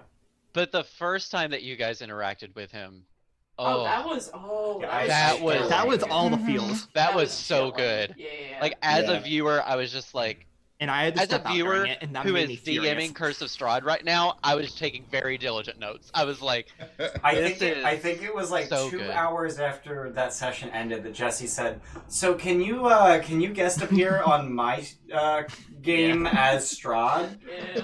Oh yeah, so Ian's playing my Strahd in my game. So you finally say yes? It's not streamed. Don't look for it. It's not streamed. No. So it's not streamed. To all the players that are currently on the call, do you want to talk about characters more, or do you want to talk about like being on the stream and shit as people more? Like, do you want to talk about the game in general, or like being on what does stream? chat want to hear about? Yeah, chat. Do you want to hear about the characters, or do you want to hear about what it's like to be on our stream? Do a poll. So while the poll is happening, you should do a poll. Yeah. While the poll is happening, can I share something that I've learned from playing with you guys that is going to be like a lifelong D&D thing? That's for a me? question. Oh, great. Well, while the poll is happening, I'm going to answer that because so I was only like a year into playing D&D when I started playing with you guys, and I like I am very lucky. I have never had a bad DM. I've had like that's something that I've never really experienced. I've had like sessions where it was like kind of questionable at times, but like not from the DM's perspective, but just like if I was like having fun. So like it's not like I haven't had just rainbows and sunshines the whole time, but I've Yeah. never had like the classic bad DM ever, and I feel very lucky in that. But I had never really developed a really detailed and strong backstory for my characters until I started with Odyssey. And I think it really helped that I knew nothing about the world, and I was literally on like a 2.5 hour call with Ian, and we like he was telling me a lot of things about the world, and like together we built this really incredible backstory for Scorpius, Yeah. which is just now kind of starting to really come out. I was A lot- listening like the a lot whole of it is. time on the couch. Yeah. Because that's just Yeah. what I do. Like, all those session zeros, I was just listening. But Steph still has no idea about a lot of Scorpius's things And that's because cool. I didn't reveal them at all. Like, Yeah. Jesse was like, well, you know, this is the kind of mystery that we're going to put in the backstory. And I'm going to leave it to you to figure out, like, what the answer is. Yeah. Right. And I really enjoyed that. You know, Scorpius has no idea who his parents are. Scorpius has no idea... He has no idea why he's a Medusa. Why he's a Medusa, yeah. And Right, like, I yeah, have there's- answers to those two questions, and those are huge to his character. Andy's doing Yeah. the same thing with me and Rime of the Frostmaiden. It's like, I don't know who my Yeah. parents are. Right. That's completely up Yeah, to and Andy. none of That's us, scary. none of us know. I'm Yeah. imagining that Andy and maybe Sam know. Sam is, you know, his co. Actually, I guarantee everyone who watches Andy's streams knows. Yeah. So maybe Tim and Bayless know. I don't know. It's too late. I've never seen one because it's always too late. Dude, they're gonna Okay. fuck me I wouldn't over tell so you. hard. But I learned how to like really dive into creating a backstory. Mhm. And I did that. And I was actually able to do that more on my own, not entirely on my own, but much more on my own for Frostmaiden, which was, I mean, yeah, it was really refreshing, and like I don't know, it's just like you guys gave me confidence in like knowing how to create backstories for characters. Shadow says that viewers of Andy's streams do not know Viv's parentage at all. So that may very well be something that Andy has prepped off stream. I don't know. Or maybe he doesn't have prepped Do the at all. viewers to be know safe. Scorpius's parentage? No, Have they you not. talked- I have never talked about that. Yes, I have talked about that on DM Prep. Vods, go. I think exactly once I've mentioned it on DM Prep. Not necessarily your parentage, but like your family in general. Like Yeah. not it. I didn't come up with like your parents, but like I don't want to reveal any more than that. That's fair. Yeah, no, it's fine. So it looks like... But I've actually done the same for a lot of characters who don't know their parents. Like Helios doesn't know his parents. Scorpius doesn't know his parents. Remir only kind of knows his mother. Alaris doesn't have parents. Orsino, you know, a lot of Orsino's details have been revealed, you know, in the game actually already. Someone wants to see the entire Ned family tree, so that means you need to post it somewhere. Oh, Okay, But Ned has it. Yeah, no, I have it. Well, Ian has it. Let me slap it in Imager. I would hope Ned has it. Yeah. I would hope Ned knows No, who he's Yeah, just but- making up names on the spot. Ned Yeah. knows it. Like Ned's one Nah, of those I haven't- family guys. It's just like, oh yeah, no, I know it. Since I was part of the family, I Yeah. will say Well, that he sent family. it to me. I will say that yeah, that's probably I'm gonna drop it in Am I chat. on there somewhere as just like a separate No, you're bubble? not. What the fuck? Hilariously, Fucking you're part Wait, of the but family now. But The I'm fun- on it, no, right? No, you're not. Oh, I thought I was. Oh no, you are. You are. Okay, You are yeah, on yeah, it. yeah, Hilariously, Lynette, Ned's wife, is not. Oops. Oops. But I did just drop it in chat. So, so it looks like the majority of the people want to talk, want us to talk about our characters, right? Yeah. So, I'm going well, to pose the this. poll's got a minute left, but Yeah, it's it's pretty overwhelmingly our character / campaigns, I'm and not making talking an about it. executive decision. Do you have parents for Snurk cooked up in the background somewhere that I don't know about? No. Okay, cool. Because I No, don't know that... Dory was the only one he Yeah. had. No. So. Yeah. You know, the Because I haven't even considered the idea of him having parents. How first. strong And that's did exactly- you make these? I mean, the same strong. I can't see on my face. This is actually only Frog. This is actually only 2/3 of a Long Island. Sorry, that's getting quoted. I'm on it. It's just because you're around him. You can't feel your face when he's. Oh, Oh Please. my god. No, like. Shut up! I like you- the weekend. No, Bayless, you never made Snurk's parentage an issue for Snurk. Right. Yeah. So I didn't concern myself. You know, Snurk's parentage essentially starts and ends with Dorian Ito. Yep. That's what you gave me. That's what I worked with. That was it. Yeah. So, you know, I just didn't know I'm not worried about, you know, the whatever fucking frog, you know, jizzed in whatever other fucking frog. It was in a pond, and that other frog was there to get it. And Yeah. And they lay eggs or I something. don't give a So shit. many eggs. Yeah, Yeah. you know, I don't give a fuck about Tadpole Snurk. I Because you didn't did. know like how in depth you go just in case. That was more so the question, you know, like In a campaign where it was maybe possible that you ever go to Dungrunglung, I would have figured that out. You're in I gotcha. Barovia. There's no fucking opportunity for any of that to matter, so I didn't spend the effort. I gotcha. Whereas with Scorpius, his parentage, his lineage may very well matter, so I decided to look into it. Yeah. Absolutely. Yeah, the reason that he's a Medusa is central to his character, so I absolutely figured out why that happened. Dudes. A-Lot actually asked a question that Oh, I really like Aylet's question Yeah. too. Yeah. How did you arrive at Odyssey as a module to run out all of the third party stuff? Yeah, so there's Kickstarter. There's a million third party modules. There's a million third party settings. With Greek inspired or just in general. okay. I will be perfectly honest with you. The reason that I came across, the reason that I started running Odyssey is Thanks for because asking questions, guys. absolutely the reason that I decided on Odyssey was I had the book because I kickstarted it. Yeah. Because I saw it on Kickstarter. Greek inspired shit is really interesting. I am a huge fan of Greek mythology, which is why I've gotten into playing Hades recently. I haven't streamed any of it, so I'm sorry about that. I might do a stream. I might do a stream now that I'm really fucking good at the game. And I'll just be like, yeah, let's look, guys. I'm gonna fucking murder the shit out of it. Speedrun? I'm not speedrunning. Speedrun. No, speedruns usually. Speedrun, he's calling it now. Big goal to speedrun. Yep. Speaking of The which, we're at world- 97%. We're at 97% for Holy our shit. Avernus Let's go. speedrun. Let's try to get it by the end of the stream. I would love dudes. to hit 100% by the end of this stream. We I are guess I can at get the rest of the stuff I can. We Oh, are shit, at 98. 651,712 channel points out of go, 666,660.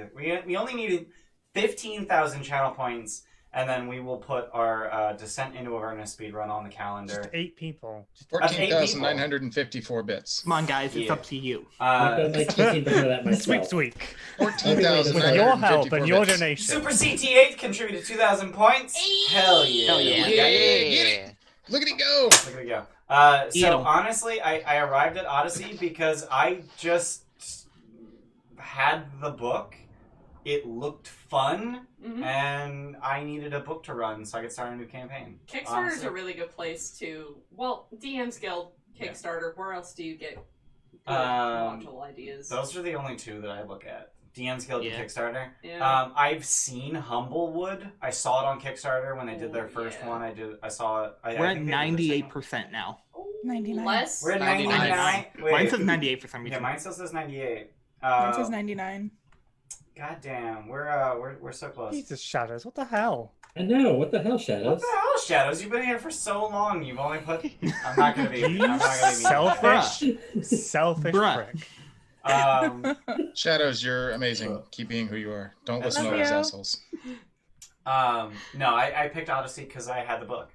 I had already kickstarted it, and I knew it was Greek inspired with dragons in it, and I'm like, that sounds fucking cool. I'm gonna run it. So I literally Similar- announced that we were gonna run Odyssey, and then I spent a week reading the book.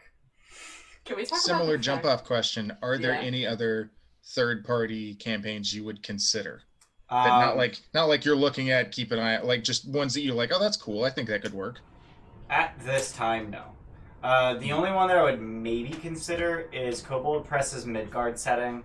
Because I know that Ryan's running. Yeah, I know that they're running that at the Adventure Archive, and they're having a lot of fun with that. Plug them. Yeah, Plug let's do a shout out. Sandman. And Midgard's not bad. I have Trito. Okay. Honey. I'd Um, love to do a Norse themed adventure soon.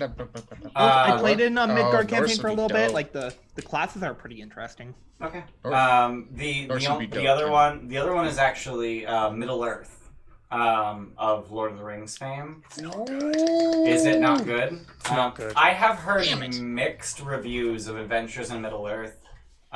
It may have been my experience with the particular DM, but the low magic is an issue, and the structure of it. There are like 3 phases to every like adventure, Okay. and it's like this is the exploration phase, this is the plot, and it's adding extra structure in that doesn't necessarily always gel with your expectations of a 5e adventure. Okay. It makes it too mechanical and not really. Yeah, Like- it's. I understand what they're doing. They're trying to keep the Tolkien-esque feel of it, Mm. but that does not necessarily gel with a 5e. I mean, you guys are doing that kind of plenty through Odyssey, just because of how much travel is needed to get between, major Yeah. story I beats, think kind of. Odyssey and Middle Earth are on 2 very different ends of a spectrum. So Middle Earth is very. So there's this 2-dimensional grid of magical stuff, and on one axis is how powerful is magic, and on the other axis is how common is magic.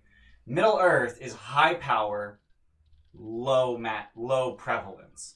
Very few people have access to magic, but those who do are powerful.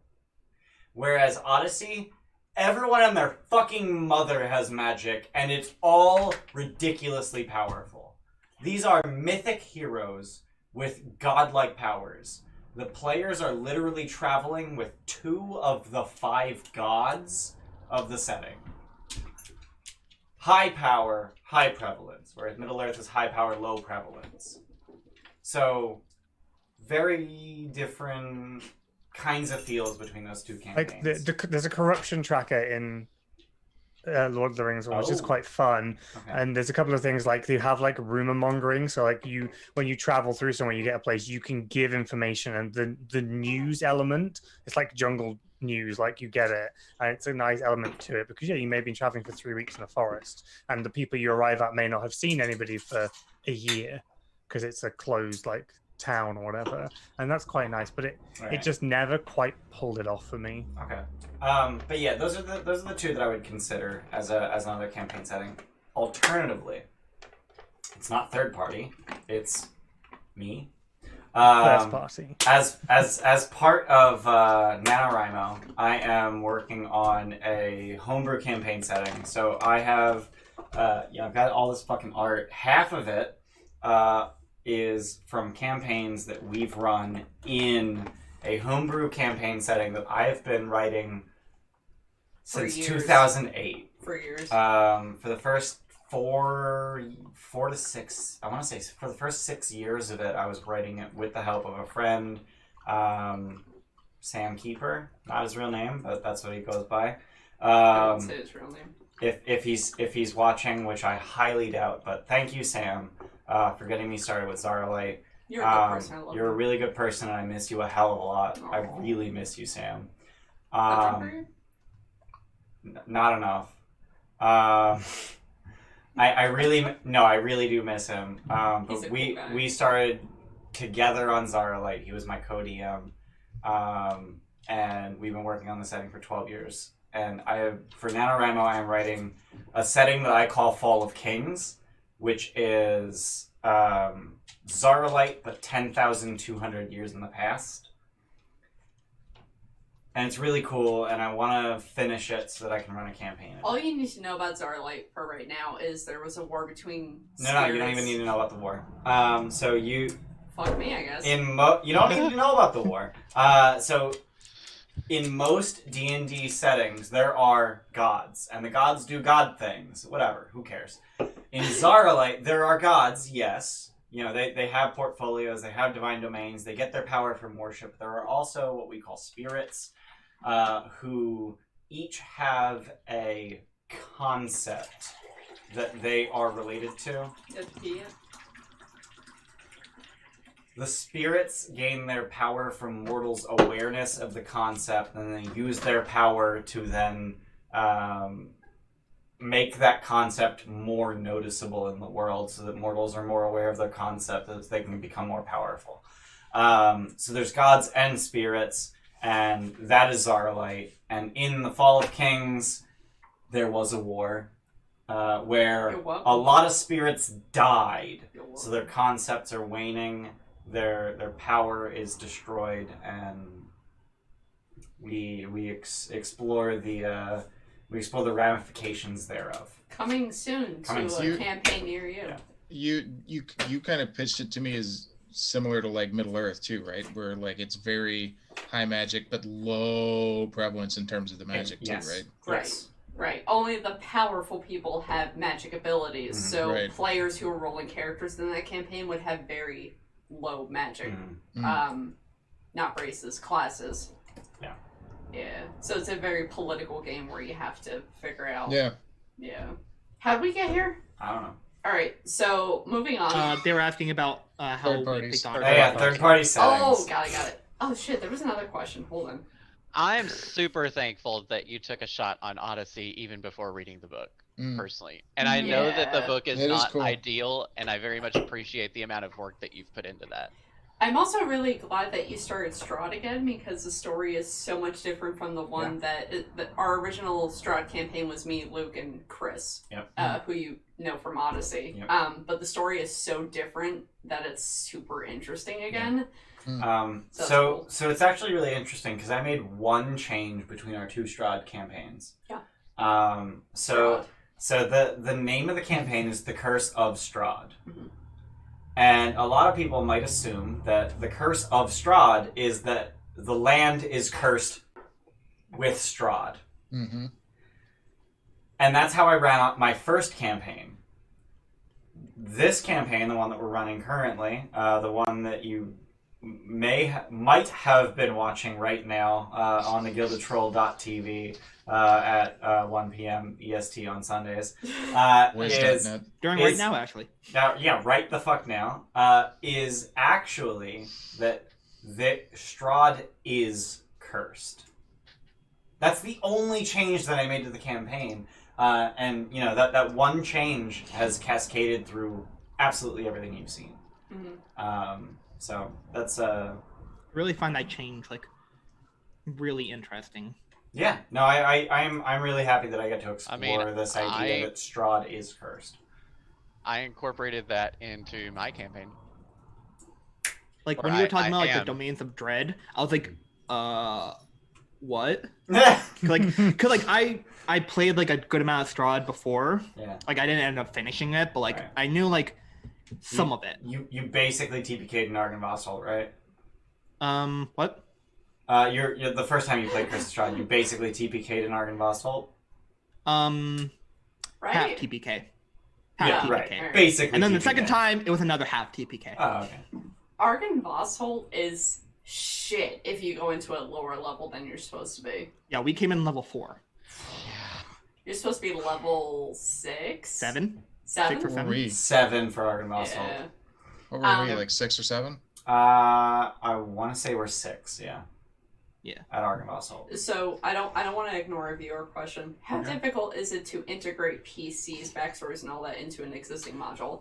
You have 30 seconds. Go. Okay, so it depends on the module. I will say that it depends on the module. Odyssey made it very easy, especially with the existence of the epic paths.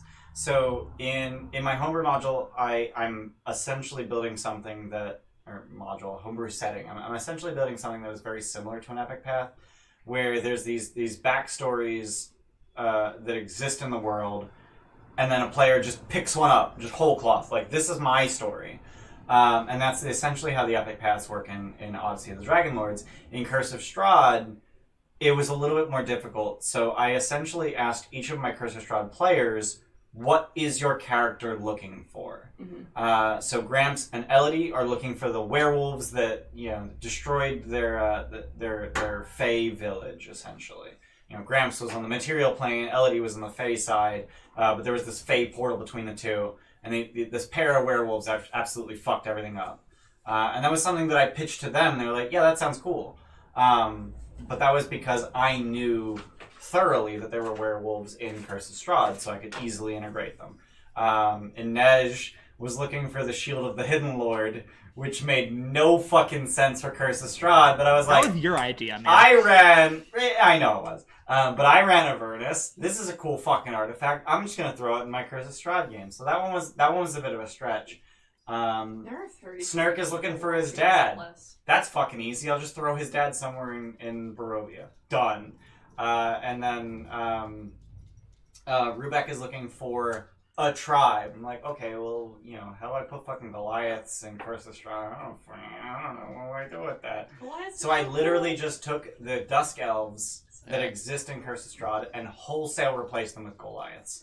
Every mention of a Dusk Elf, now it's a Goliath. Done. And that's really cool to incorporate. And it was actually really interesting because on one of my DM prep streams, I'm like, wait, how the fuck do I make this make sense? Goliaths only live 90 years and Dusk Elves live 800 years. And they're like, well, what if... And it was probably Shadows, real talk.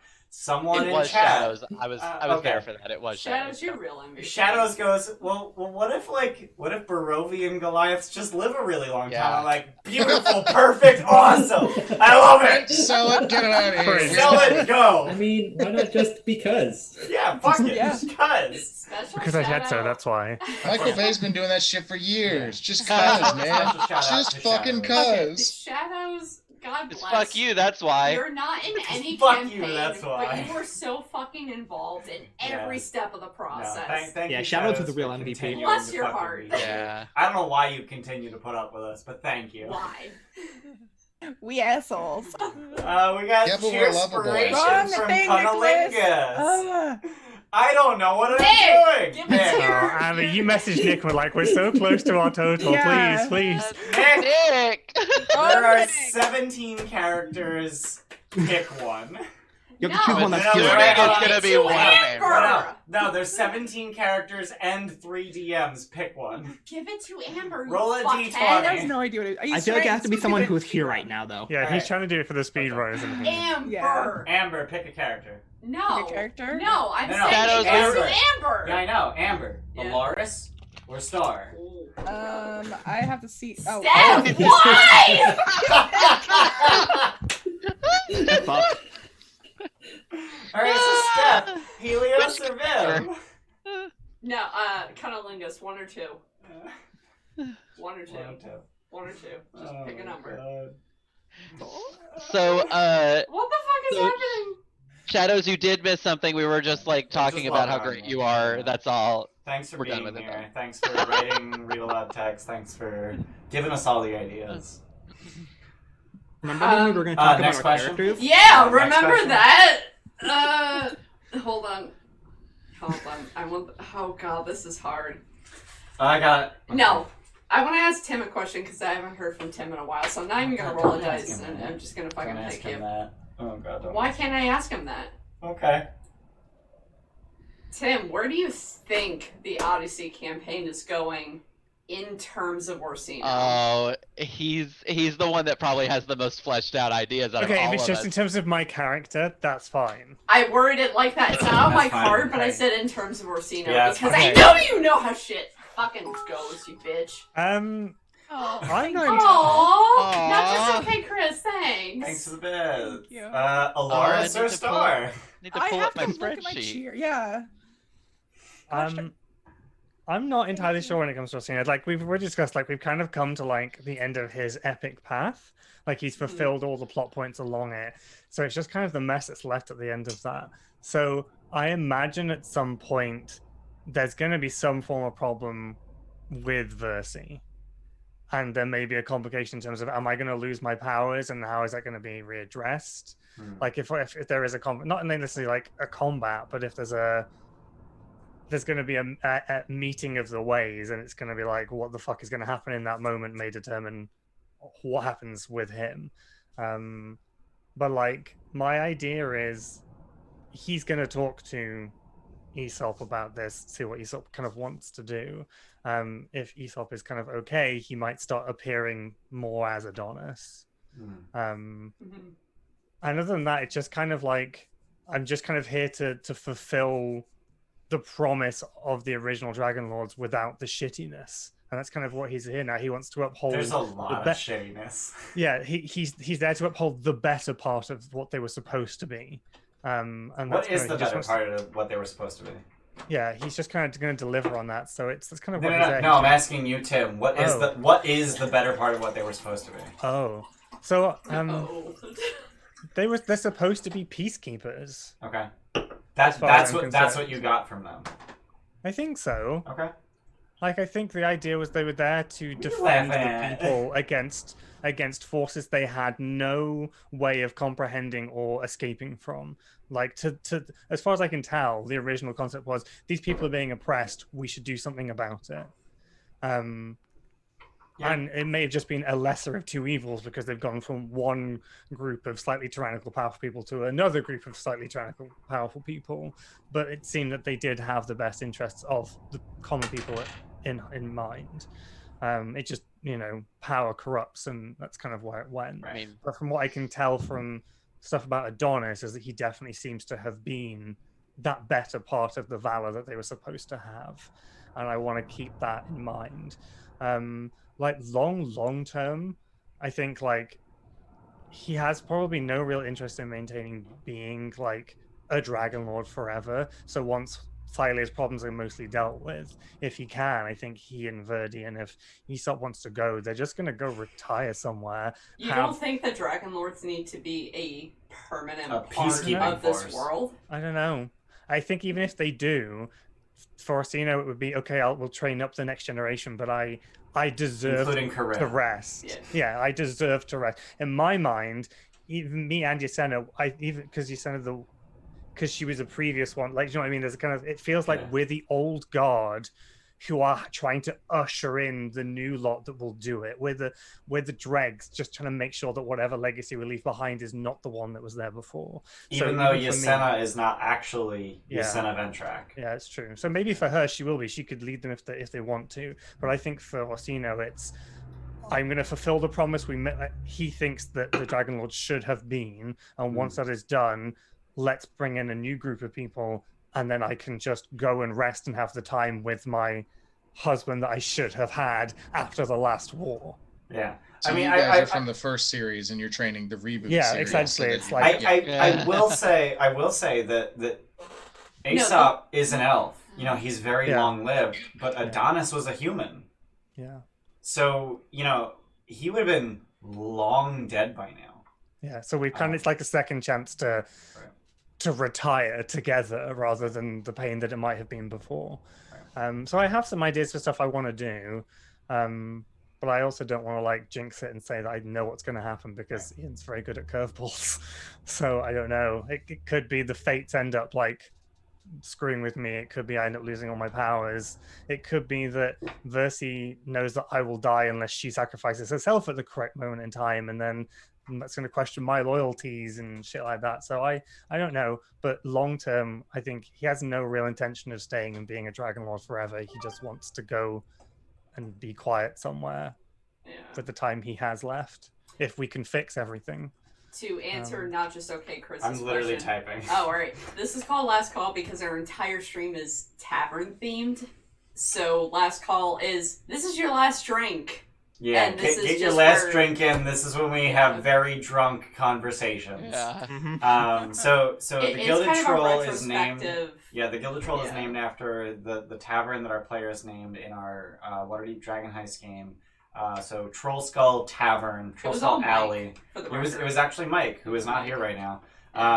But the Troll Skull Tavern was renamed when they found an actual troll skull, gilded its tusks, and then called it the Gilded Troll.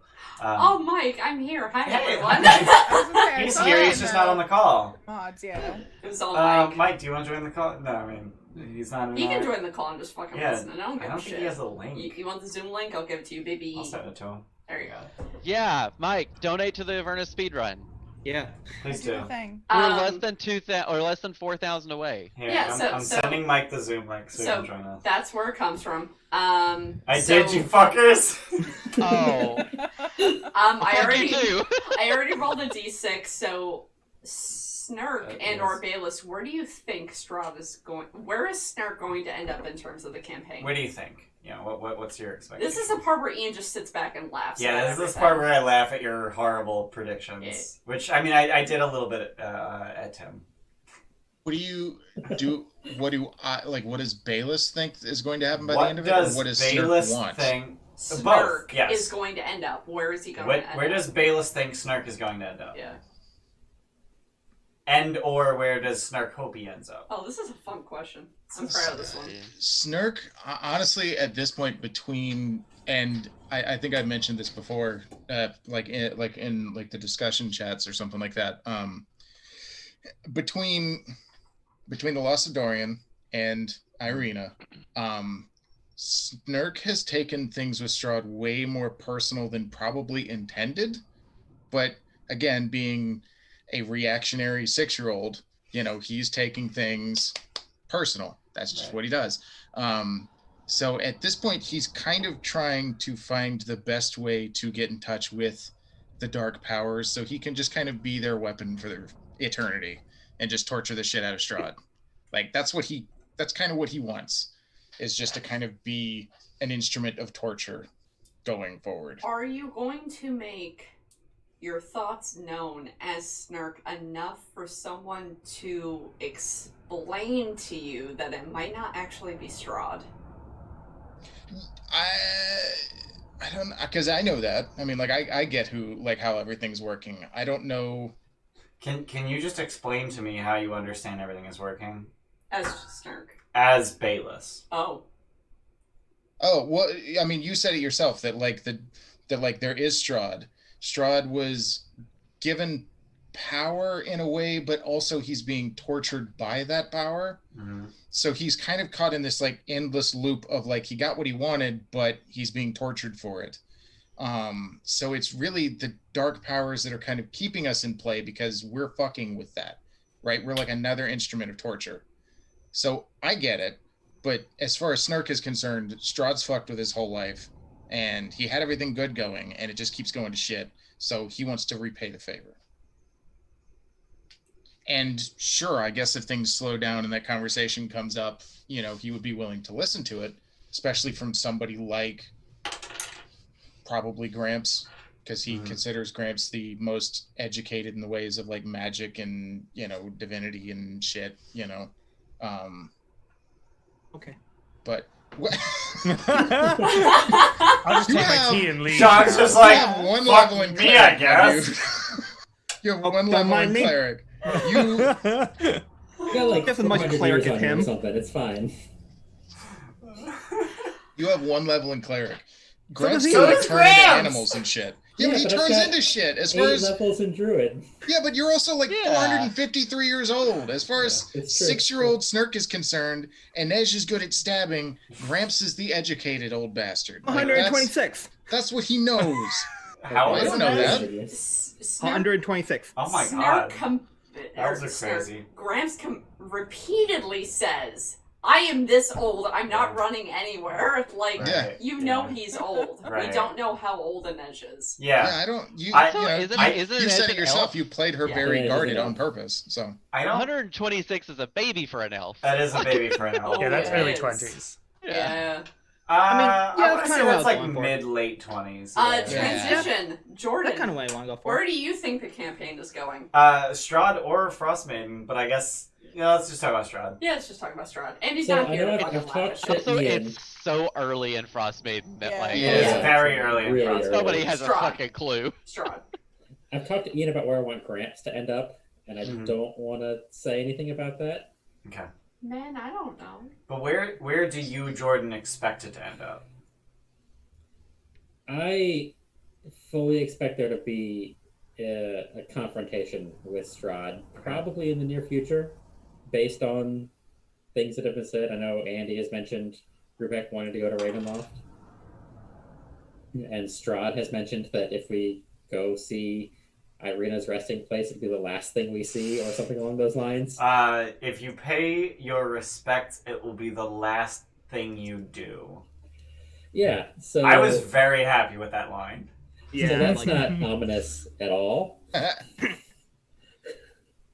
But I know Andy, as Rubeck has mentioned, wanting to go to Ravenloft, like after we're done with the werewolves, which is not going to be long. We're at the werewolves now, so that's in my head. That's where it's going. Is we're going to go to Ravenloft, and I've got the layout now because Druid shenanigans. Yeah. And Yeah. But That you're was Druid expecting, shenanigans. but you're That shadow expecting that to shenanigans. be an ending of sorts. I don't know that if we go to Ravenloft and confront Strahd, that Snurk is going to do anything. God damn. Oh, I dang. love that noise! That's a new noise! I did not It was hear that loud. before. It blew out the sound entirely. I didn't hear Yeah. Oh, I'm sorry. Thanks for the gift subs, Cunnilingus. Nicholas. That's very Just say sweet. Nicholas. I Don't- love No, we have to Nicholas. respect Cunnilingus. Thank you. Cunnilingus has done a lot of good for a lot of Thank people, you. and we have to respect it, Thank okay? you for the 5 gift subs, and welcome to the Gilded Troll, Jazz Marauder, Burton LVR, Cheerio Thief, Chav Hunter 86, and Yarkanaut. Welcome to the Gilded Troll. Thanks for being here, and thank you, Cunnilingus, for the gift subs. Nick, I love you. A lot of people enjoy Cunnilingus, and we need to give it the respect it's owed. Yeah. Yeah. Yeah. Yeah. Yeah. Yeah. Yeah. So I actually rolled a d6. Bum, ba, bum, bum, bum. Jordan, no, you guys were still saying something, though, about Strahd. Yes, I don't think when Snurk meets Strahd in Ravenloft, it's going to go well for all of us. Even if we're trying to talk because of how Snurk's been feeling this entire time. I think if Bayless had been here the first time we went Strahd on Yester Hill, that would have gone very differently. I told Ian after the fact that even if I were to make that game, that the charm spells should have been put in place either way. Because like he would have talked shit. Yeah. Now, actually, probably would go a little different. Actually, to be entirely honest with you, he's super serial, not talking mode now. Okay, So, Alcor. Super cereal. Yeah. Super serious. as far as where Guys, I think I'm the campaign's super going, serial. I'm super serious, you guys. You gotta take me serious. As far as Bayless, though, I don't actually have an expectation for the campaign. I'm trying not to. Trying to just sit back and enjoy it and not let my writer brain predict the story. Okay, so if Hey guys, go check out Bayless. He's writing No, a thing. no. Yes. Yes. No. Anyway, Yes. we love him. Yes. Shut We up. go fucking check won't. him out. He do a stream. He's doing a Go to bed, NaNoWriMo. Bayless. You go to Tim. He's You come to bed, okay? Okay, He's it's right ri- here. You can join me. It's I'm fine. trying Okay. to plug our darling boy. Relax. Our tiny Yeah, sweet boy is we writing have a fantasy we have novel. a Bayless Go check him camp. out. We have a Bayless command. Relax. I wanted to shout out. Yeah, it's Hell, hold on, I'll Bayless too. It's already No, done. Shadows It's already already did No, that. it's Shadows did. Shut up. Shadows, I love you. I'm Shadows, slow. So okay. Did you roll a die? I did, and I Yeah. picked me. I'm number 2. Okay, cool. Helios thinks that I don't know how presumptuous I'm being with this. Cool. I think Lutheria and Helios might be a descendant of Lutheria. Okay. Because they have a history of killing their siblings / whatever the fuck incest is going on. So I think that's why Wait, she I'm wants to sorry, That what? was a sentence. Yeah, that's what? new. What? Excuse me? I mean, no, so Sidon and Lutheria have this incestuous relationship Yes. with each other, but they're also killing their siblings. Those. But you've killed your siblings? No, You've but I had think incest? because Lutheria wants me dead, I think there might be a relationship there. And that's why all your family are dead, because she had to wipe them out as well. Right. So I think Helios might actually be related to Lutheria in some capacity. I think it's going to end up with me dying. Again. Some more. Dolores ain't gonna allow it. But also, we know how good Ian is at killing Steph's characters, so. I have 2. Soon! It's okay. And then I'm not gonna get into Frostmaiden because it's too early. But I think that's what's gonna happen with Helios. Next. Yes. That's me again. That's you again. It's Jordan again. Fuck. Sean. Oh, hello. Where's Inej gonna end up? Where does Inej think she's going to end up? Yeah. And where does Sean hope Inej is going to end up? Yeah. Okay. So, trying to think about like how much I can reveal since Sure. Jordan and Bayless are here. Right. I'm gonna go to the bathroom. So. Cool. Bayless, do you need to hit the lav? I mean, actually, yeah, I do. So yeah, real All talk. right, cool. Bye, guys. Do you think? Sean, you have like 2 minutes. Go. Go. I'll probably be longer, honestly. All right. I could talk. Also, I right. don't know that I want to know real stuff. I like surprise. Oh, I want to know this shit. This is. I like surprise. Oh, me and Steph have talked about this. Yeah. Like, So, where Inej is thinking about it, she doesn't really know what to do, given that she accepted the Dark Gift and realized that she doesn't have to necessarily use it. Right. So it's kind of like oh God, what do I do? And thank God I don't have to do it right now. Right. wait, Or I Inej have to has do a it. dark gift? Yeah. Or not Dark Gift, the Vestige thing. Yeah, from a Amber gift Temple. from a vestige. Oh, I was like, when did Inej die? What? Still kicking it. Oh, thought I missed something big. Okay. Yeah, the recipe for Lich Got it. Scum. Got it. Yep. Yeah. She's trying to figure out like I feel like she's trying to figure out like, is there anything she can do with this? Because like she knows like the issue that she has like that she's had for a while, and I realized like a couple sessions ago, Madame Ava calling her more of an asset than a person really bothered her, and she wants to have like a sense of greater purpose. So she's trying to see like, is there a reason this is happening to me? Is there something I can do with this information? Mm-hmm. Where I am hoping it could go. Steph actually gave me one part I came up with on my own. The other part Steph came up with. I'm helpful. Like hours after Steph's character died. Yeah. Yeah, it was that night. Yeah. So my first idea, since I don't have to use the Lichdom, I was thinking about using it as a bargaining chip for Nixie to give me the shield. Who's a character that hasn't been introduced yet in this campaign. If you watched Avernus, you would If you watched Avernus, Nixie you know Nixie Nod, which was Steph's character in that campaign. She was an artillerist artificer. And Nixie actually made a warlock pact, a fiend pact, as soon as she got with Gargouth, right? The occupant of the Shield of the Hidden Lord. Her motives are a little corrupt now. Her motives are a little fucked. Abaddon didn't give her any support, so she's on the dark side now. But she came to she came to Barovia to recapture Gargouth. Right. Which she may or may not have achieved. Who knows? I do. When we started the campaign, session 0, andNej was like, I want to, I threw this back and forth with Sean, and we agreed on it that Inej is seeking. Oh, he's Inej is seeking the Shield of the Hidden Lord. It's been a bit goal for like 20 sessions. I mean, what we're saying afterwards, I mean. Right, yeah. Jordan contributed how much to that fucking bit goal, too? None. Jordan was in Curse of Strahd. It was Curse of Strahd only. Yeah. Never mind. That's just how many bits were contributed to Curse of Strahd, and that's all. Yeah, it was only Curse of Strahd that got counted. And I was the one that sent it over the edge. Yeah.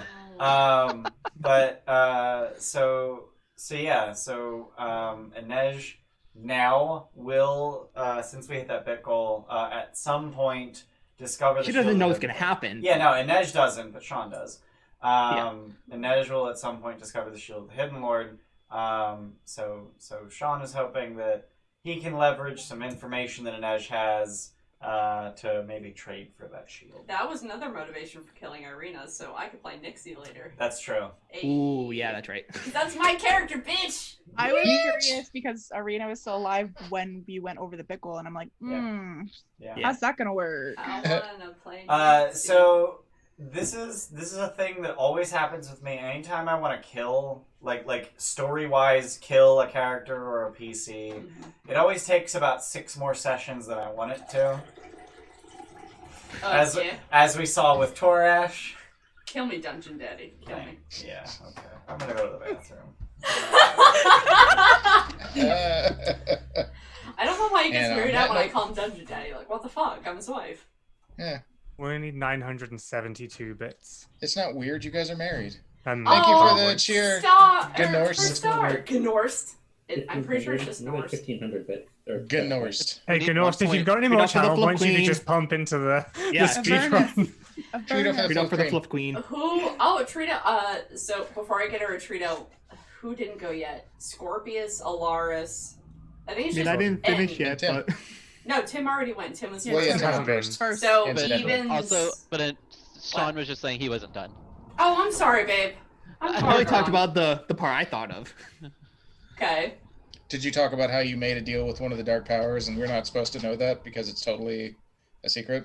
Didn't do that.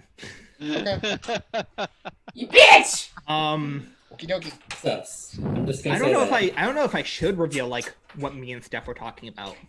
You don't got it. If you don't want us And to of course, know. Steph walks away, so I can't have any input. Oh, QWERTY coming in with them big follows. Oh man, I wasn't the one that deleted it this time. I'm sad. Too bad, you were too slow. I was I want to be famous. trying to show Norse Right? on Discord how to do it. I want to go Okay. look at bigfollows.com. They keep deleting all of my big follows, Tim. I I don't ever get do. to get famous. No, Because that's I don't want you to be Bigfellows, famous. Then you're Davis. gonna leave That's a me. gay hookup app. Ian, can you hear me? Can Better you hear not me? delete those. I need that one. I need Okay, you can hear me bigfellows.org. Yep. .biz. Not yet. .org.biz. Do you think I should talk about like what me and Steph were talking about? Sorry, I just got back. What? Sure. Gilded I didn't get into like Make sure what you I was pointed to hoping it. for, This like one. that me, I you sent and it to Steph Nick talked too. about. I mean, I would say in general terms. Oh god, did we just hit it? Yep. Community! Yay! Yay, thank you. Yay! Thank you, Norse, Norse. or G-Norse, or I'll Gnorse. drink to that. So we just hit 666,667 667,000. channel points. They rounded it. 667,000. They So, rounded it. coming to a computer near you, we will do an Avernus speedrun. Yeah. So Yeah. we are going to Scheduling we are pending. going to play the entirety of Baldur's Gate Descent into Avernus in one session Yep. with level 20 characters. So at this point we need to start putting together. I did not expect to hit this goal this soon. I didn't We either. got That was like gonna be 40,000 channel points today. Holy shit, Hi, guys. guys. That's So dope. we Thank you, need- guys. We're That gonna is get really that cool. on our schedule. We're gonna pick a group of players, and we're gonna get that going. Don't at me, bro. Don't at me. So don't at you. You don't want to be level 20. Yeah, That's I already fine. told them I was like I would be the worst for that. That's fine. Please don't. Confirmed. Confirmed. We have Yeah. Jordan, Sean, Steph probably. probably me, Probably Steph. Yeah. and Hopefully then you. I think maybe Andy, Maybe Andy. and then I if am not- anyone else wants to. I am not mechanically adept enough to be able to speed I- run a campaign. Same. Appreciate your honesty. Same. I have already My started. turns take too long anyway, and I'm too RP heavy to do a speed run of anything. Jordan, you Like, already what? I started putting together a level 20. Fuck character. yeah! Hell yeah. Oh yeah, I had to throw away my old one because of Tasha's. Oh. Oh. Oh. Tim, you Because, want like, to be? I was- You want to be? Like some of it was like relying on the tattoos. No, it's fine. Tim. Tim, I would be Timberly happy to have you there. Timberly I will and warn Fitz you, Chivalry. though. I will warn Timberly you, and though, Fitz Chivalry. our speedruns have a tendency to go past midnight EST. That's our only Yeah. concern. Like, they run 12, 13, 14 hours. It depends when you were Timberly gonna do and- it. Like if I, it depends when it happens because I can stay up. It's just maybe arranging like for me to either not be here or to do it like try and arrange. I could like convince my housemates to go away. Can all of you please fuck off? I mean, but yeah, they did it once before. Like they went to an Airbnb for a weekend. So if I could be like, "Hey, I'll pay for your Airbnb if you just fuck off." Okay. All right, so all bids go toward the Tim being alone in his house fund, while his other roommates get an Airbnb. They're very nice people. I love my roommates, but I just don't want to disturb them when they're trying to sleep. Nah, that's considerate of you. Yeah. Can I just Yeah, say I for don't the care about record- me staying up. Fuck it, whatever. Time is irrelevant. We Sleep were is only up until unimportant. 3:30 yesterday. Jesus.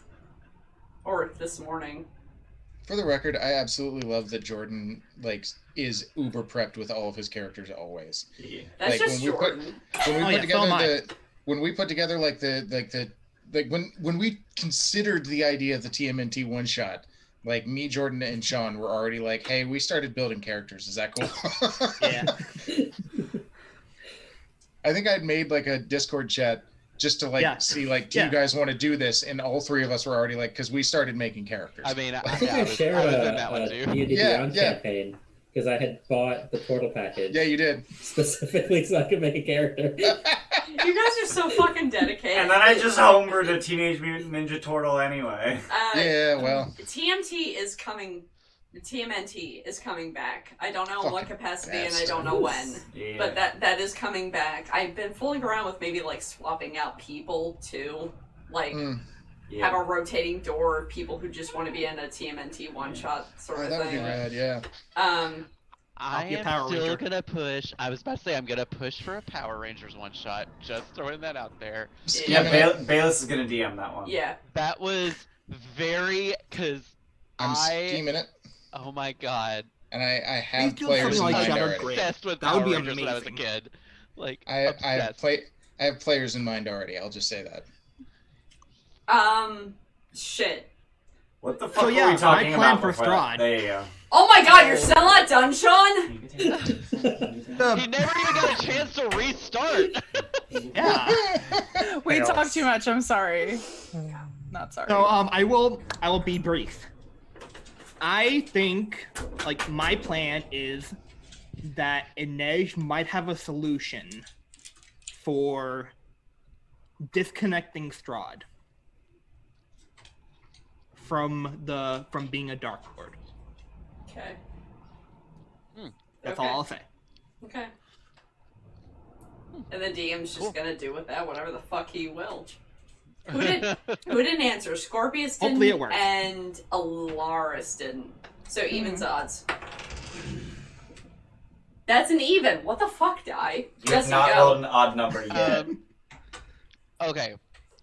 I have, as far as the party is concerned, I think that our party is going to be the new Dragonlords. That's what I think for the party. I think that that's pretty whatever. That's for the party. But for Scorpius in general, I have a gut feeling that this trip to Scorpion Island is gonna be another Jesse's gonna cry on stream a lot kind of session. So now that you've said that, I will make that a certainty. Oh. I'll make sure to tune in for that then. So Horrible shit. you were asking what we think our character's future is. This is what I think. I have no reason to think that this is true. I have a feeling he's gonna find out the Lotus Witch is his mother. Oh, so you're in the That's same boat as me. Like, there's got to be a relationship sort of thing. That's what Jesse thinks. Scorpius has no fucking clue. But Cool. yeah, Cute. and I think that it's gonna be a really, really rough session. I also think that Jesse, Jesse and Scorpius, think we both have a couple of rough sessions ahead because obviously we are on the way to the Lady of Coins. Kleenex, It's gonna sponsor be us. really, Kleenex, please sponsor us. We can't beat them Or puffs. Yeah. I'm not picky. Either one. with lotion. With lotion. Only but with as lotion. far as the future of Scorpius, I literally have no idea. I don't have a clue. Alaris, Yeah, what do I you just think? I just don't know. So I still need to kill a dragon, which I've been told by my god Helios that it was Hexia. Yep. Who is a not gold dragon, which it's a gold dragon that took out my eye. Yeah. So we haven't really heard anything about that gold dragon. You did learn. What was the last piece of information we got about Hexia? Hexia's father was a gold dragon. Oh, that's right. Yes. Named Hizelith. Yes. Whizzle. So that killing the dragon, really. And there's a dragon that isn't Hexia in the Garden of Helios, Yeah. which is kind of like points indicative to you. Perhaps if it's in the Garden of Helios, that's the one maybe you might need to kill in order to get the fortress back. So that I'm looking forward to that part. You may or may not die. I feel like I'm gonna have a tough time with this. Perfect. Scorpius will try to protect you. Besides that, she's just gonna try and protect the group because she's mom. She is mom. There's a reason for that, though. It's not just because she's protective.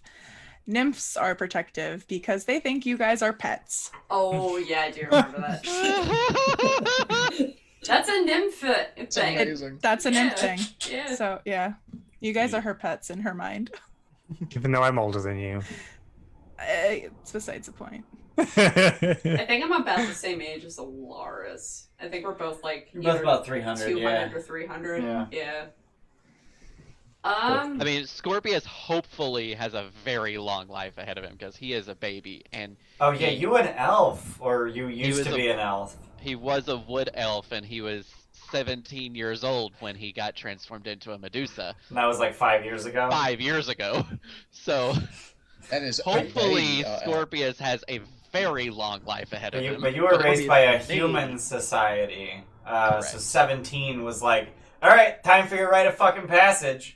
We have 40 viewers on without me posting anywhere. That's cool as hell. Bless your hearts. Bless your fucking hearts. Thanks for being and here. with the normal viewership thinking we may not even be streaming today. Yeah. Last call used to be like 8 people. Yeah. Yeah. I was always. It's a Sunday evening. I loved last call Sunday so afternoon. much. Yeah. So I actually have a question for me and Ian. Okay. How has streaming with new people / viewers influenced the way we presented ourselves as a DM and a player? Has anything changed in your style? Real talk, not really. Oh, I changed a lot. As a DM, I haven't really changed a whole lot because I don't really see you as like outsiders or viewers or anything like that. Like you're friends that I'm playing D&D with. Like, I don't think I've really changed anything in terms of like how I DM. You weren't intimidated the first few sessions not or at the all. one shot or no. So it's fuck it's you. Actually, I'm scared of shit. It's actually kind of funny because like a lot of not a lot of people, but a few people have said like, oh yeah, like I was starstruck. But I was on the opposite end of that where like I knew I had it didn't really like go to my head or anything, but I knew I had a little bit of star power. Where I could get away with things. Oh, your confidence, man. No, I have confidence coming out my ass. Right at your ass. Yep. Yeah. No, That's what I respect about you. I don't. It's hot. I don't think I really changed a whole lot in terms of my DM style. Obviously I've learned things from my players. That's absolutely something that any good DM does. I've learned that when I'm DMing for Tim, I should absolutely not beat you over the head with plot details because the mere suggestion of plot details is enough for Tim to figure out absolutely everything. It's like Vay said, writer's brain mixed with DM's brain, mixed with my natural just like I have such bad FOMO and curiosity. I must know Right. things. Yeah. It's why I always play high int character, because I want lore, I want info dumps, I want shit. I So mean, if you give me the faintest thread, my writer's brain kicks in and I start I unraveling. mean, you're wrong. I'll tell you that. You're wrong. Sure. What you told me in confidence, of course I told Ian. You know, So. I mean, no, he told me What first. you told me in did he? confidence Yeah, you told me did first. not last in confidence. We're a fucking married couple. Yeah, like no, everything there's- is. Yeah, no, we're the same person. Yeah, you're essentially one person. Yeah. Yeah. If anyone messages legally, me, we can't be required to testify against one another. is that thing? I think so. Yeah. What? I think It Fifth used to be Amendment anyway. rights apply That's to one another. Dumb. Anyway, but no, you obviously didn't get everything right.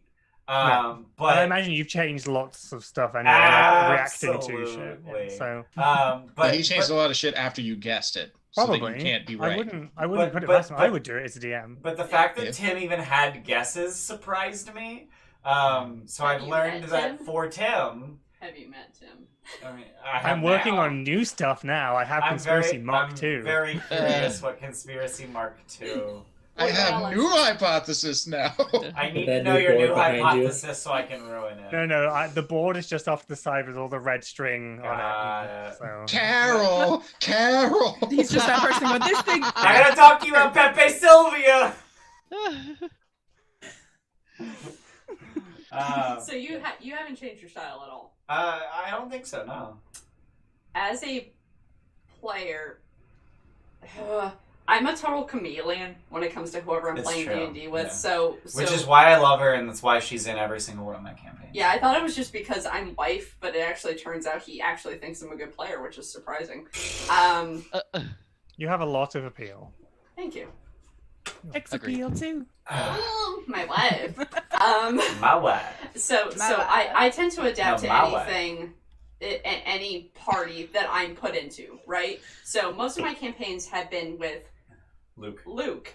He's not here to defend himself. Yeah, So fuck I you. tend to be a lot more crunchy when playing a campaign with Luke. Because he's I- crunchy.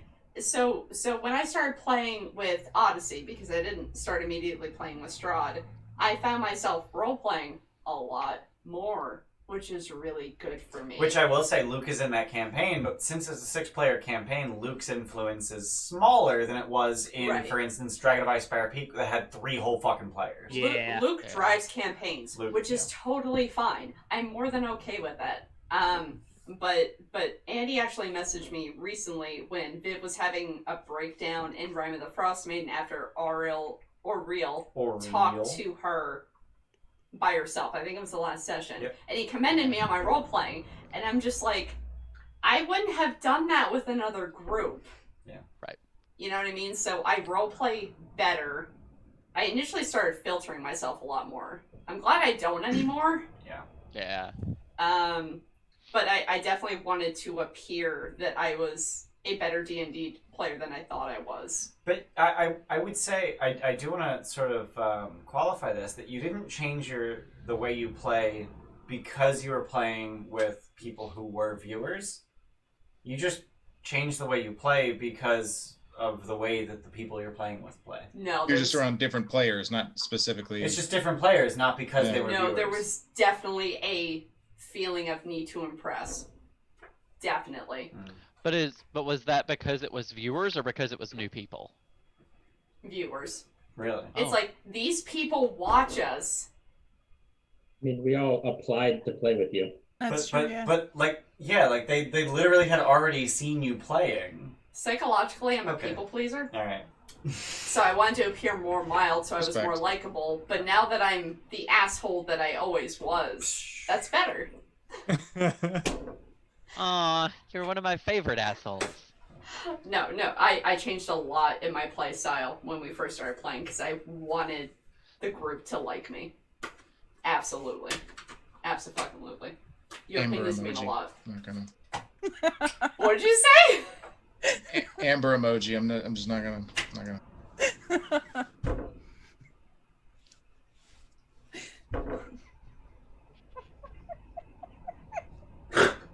Wow. So, You I'm really kind of got lost it. right now. I zoned out for like 2 so, seconds. Ian, what's it like to Sean, DM same. when I'm in one of your games? Same. Uh, Shadows gets it. Shadow Jensen! What's it like having a DM with my chaotic ass Um, around? I think Bayless might be the most chaotic player you've Bayless had. is easily the most chaotic player out of the 2 campaigns or 3 campaigns. No, that you've ever had. No. No? No. What? Oh dear God. Who? Bill. Who? Bill. Bill. Oh, I Bill. remember Bill. Bill. Fuck that guy. Sean, No, you might Bill. remember Bill at the game store. You know, Bill. Alright, so how do you deal with Snurk? I don't want to say his last name, partly to I don't even know his retain last name. his anonymity, and partly because I don't remember it. Don't know it either. Bill Dotrieve. No, it's definitely not Bill fucking Doge. Bill Gates. Okay, So Bill Gates. No, yeah. So Bill was by far the most chaotic. He played a dwarf paladin, and he was just wait. So we're gonna fucking murder them, right? Even more so than Snurk, and it was difficult. I don't think I played with him. Paladin? You've never played with Bill? I don't think I did. So Like, okay, what was so that in? Well, so I had the Thursday campaign and the Tuesday campaign. Bill was mostly in the Thursday campaign, and you were mostly in the Tuesday campaign. Yeah. But there were a few times that Bill DM'd, and I could have sworn that you were in at least one of those sessions. Like one that he DM'd for you? Yeah. Maybe. But yeah, Bill was a very chaotic player. So Bayless is probably the second or third most chaotic player I've ever DM'd for. I'm half sorry. No, you're not. Not I relevant. think obviously I'm I'm the out. most chaotic player. Fucking talk about that, I'm Jack. talking about Bayless. I just brought it back to fucking Bayless, you All right, dipshit. Jesus. God. I'm the chaotic one. What the fuck? You can feel the love. Damn. Get off my dick. But no, like I brought Stefan to play Irina with like session 7 or 8 of Curse of Strahd or something like that because of how much Bayless was dominating the table. I'm sorry. Because he was such a pure force of chaos. And I thought that we needed a little bit of Someone to reel him in. Yeah. I Someone had to reel him in. conversations with you as of like episode 2 of like, hey, am I being a problem? And you kept saying, no, man, you're good. Like, what? But then he would be a Episode dick if he 2, said I was otherwise. like, I feel like I'm being a But pain in also- the ass, and you're like, no. And I But know. also, to be fair, in like the second episode, there was still like the newness of the funny of Snurk Right, and like yeah. the voice Yeah. and like it was like yeah, the newness was still there and Yeah, I didn't know who Snurk was. Snurk is absolutely still super funny and I still love him. I Yeah, love he's- Snurk too. I do too. But it was like by the time we got to Walter House, it was kind of Yeah, so it was after That's you definitely when guys I realized I was being a problem. Yeah, it was after you guys returned the bones to the Church of St. Andral, and you guys were like, okay, Irina can't fucking stay here, because clearly assholes can just march the fuck in and steal her. What the fuck? That I was like, okay, staff, playing Irina. But I knew when me and Ian had talked about me playing Irina that Bayless would respond to Steph's character wishes. And that's what nailed it. I'm manipulative. Yeah. You think?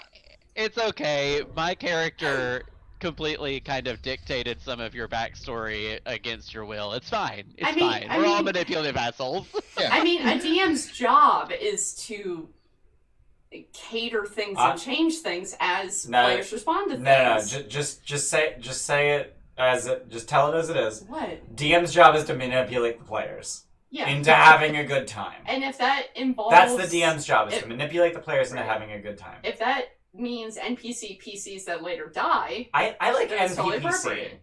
It's a non-player character. I don't like PP next to each other. I do. I said this on DM Prep, and I don't like it! That.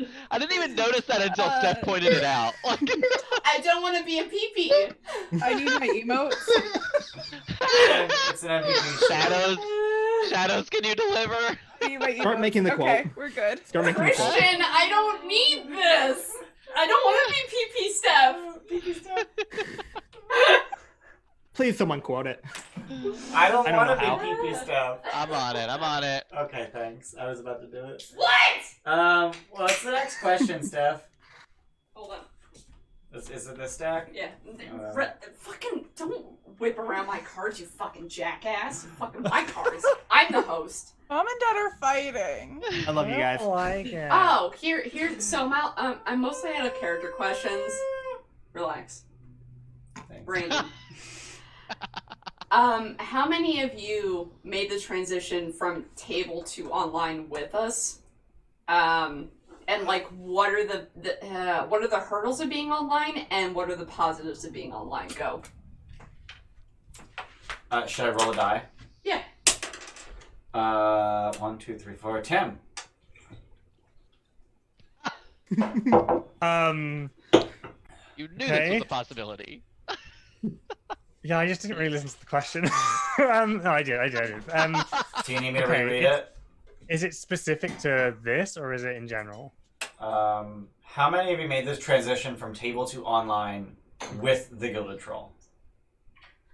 Was that a transition that you had already made for quarantine situation, or was your first real online game with us? Oh fuck.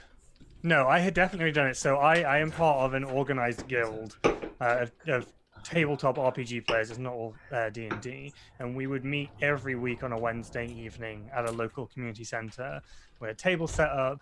You pitched a campaign idea for 12 weeks, and people voted by order of preference what campaign they wanted to be in, and then someone did all the maths, and we all got sorted into the groups. And you can continue the campaign, etc., etc. So I've been in one of those for 2.5 years now. We have retained the same core group of people, and we brought in a couple of new people now and then, but we met religiously every Wednesday. I think in 2.5 years I've missed 2 sessions, one of which because I was on holiday, and the other was because I was in hospital, and that was it. Directly following said holiday. Yes. Bless your poor gallbladder, man. I mean, he doesn't have one anymore. Yeah. Yeah, it's gone. But so yeah, we transitioned almost immediately. I was due to begin.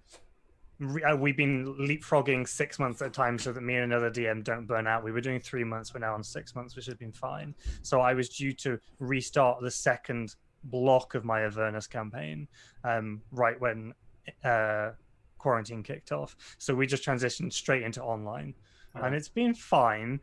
I would say that the downside I found with online for me is the flaws that I have as a DM are exacerbated because I used to make up with those flaws for a lot of in-person stuff. So whether it was my personal energy or the maps and props and table things I made, I like bringing in snacks and we would meet at the pub. There was a lot more to my DMing than just me sitting here and doing rules and stuff with people. There was a lot more to it that made up for some of my flaws. There was more social. There was more room for social prowess. There was just a lot more peripherals, I think, with table stuff. Right. So I've struggled a bit. I think I'm considering at the moment whether just to step back from online DMing for a while because I'm starting to not enjoy it as much. I miss the energy, and I feel my flaws are being exacerbated. And there's not an awful lot of scope for new skills to be made with online DMing. Once you've got maps set up and stuff like that, it just kind of... So Andy has shown us a lot with how to improve as an online DM, though. Yeah. Like, there are certain things you can apply. Yeah, no, I've actually learned a lot from Andy. Yeah, like music and tone and certain things. He's showing me the fuck up, and I hate it. Stop. You have different skill sets. Right. Yeah, but I want all of the skills. You can't have them all. But in terms of timeline, Tim, it sounds like you made the transition to online like in March when quarantine really started. Yeah, for sure. And then you started playing with us in June. It was late June that we did Session 0 of Odyssey. Yeah. So you'd long since made the transition. Yeah, I'd already done some. Yeah, we'd done 3 months worth before then. Yeah. Shall I roll a die? Yeah. 1. So Jesse. That's Jesse. It's Mr. Yessie.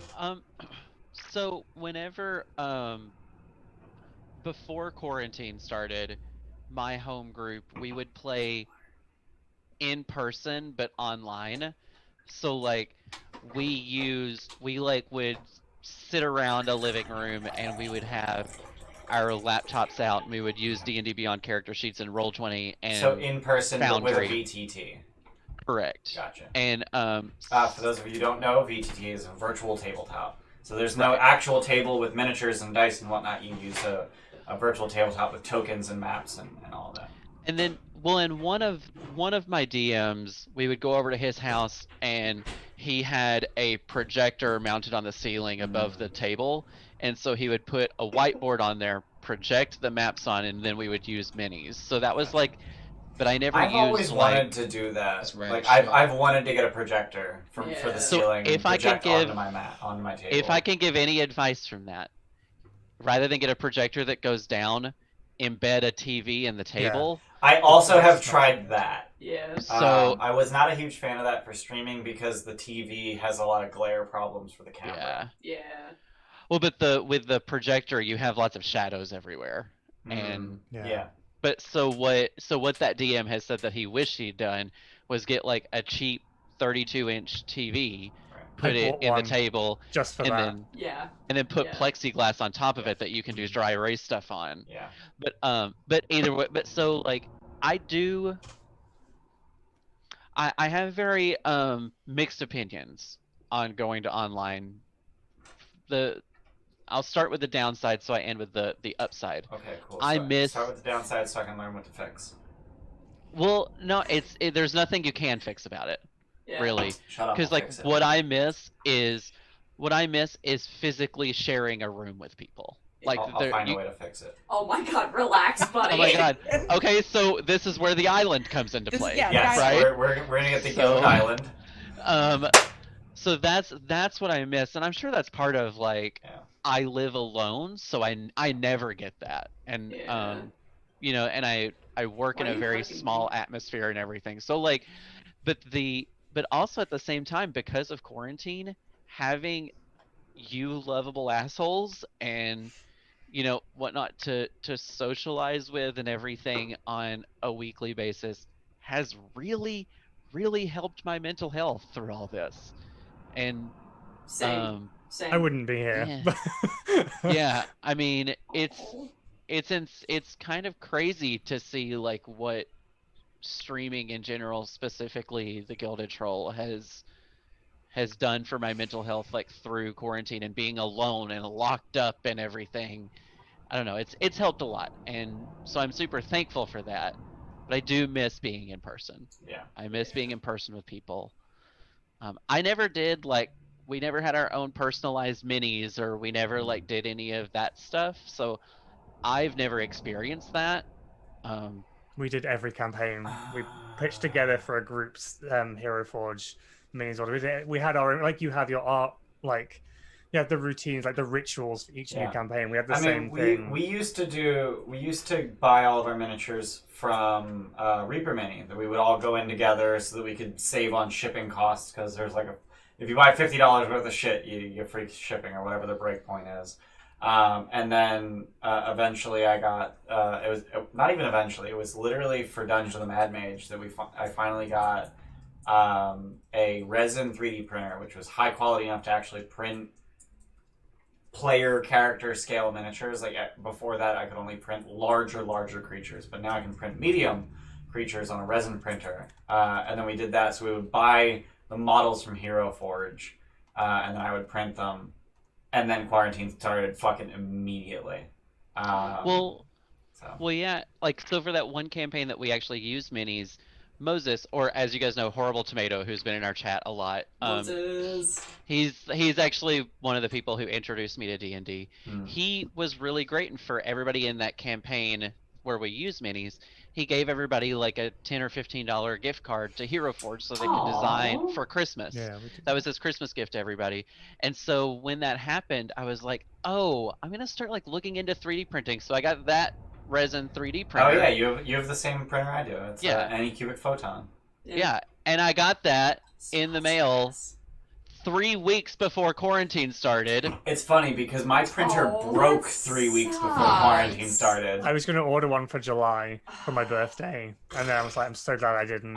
Steph bought me the Anycubic Photon for my birthday prior to quarantine, so it was like 10 months before quarantine started.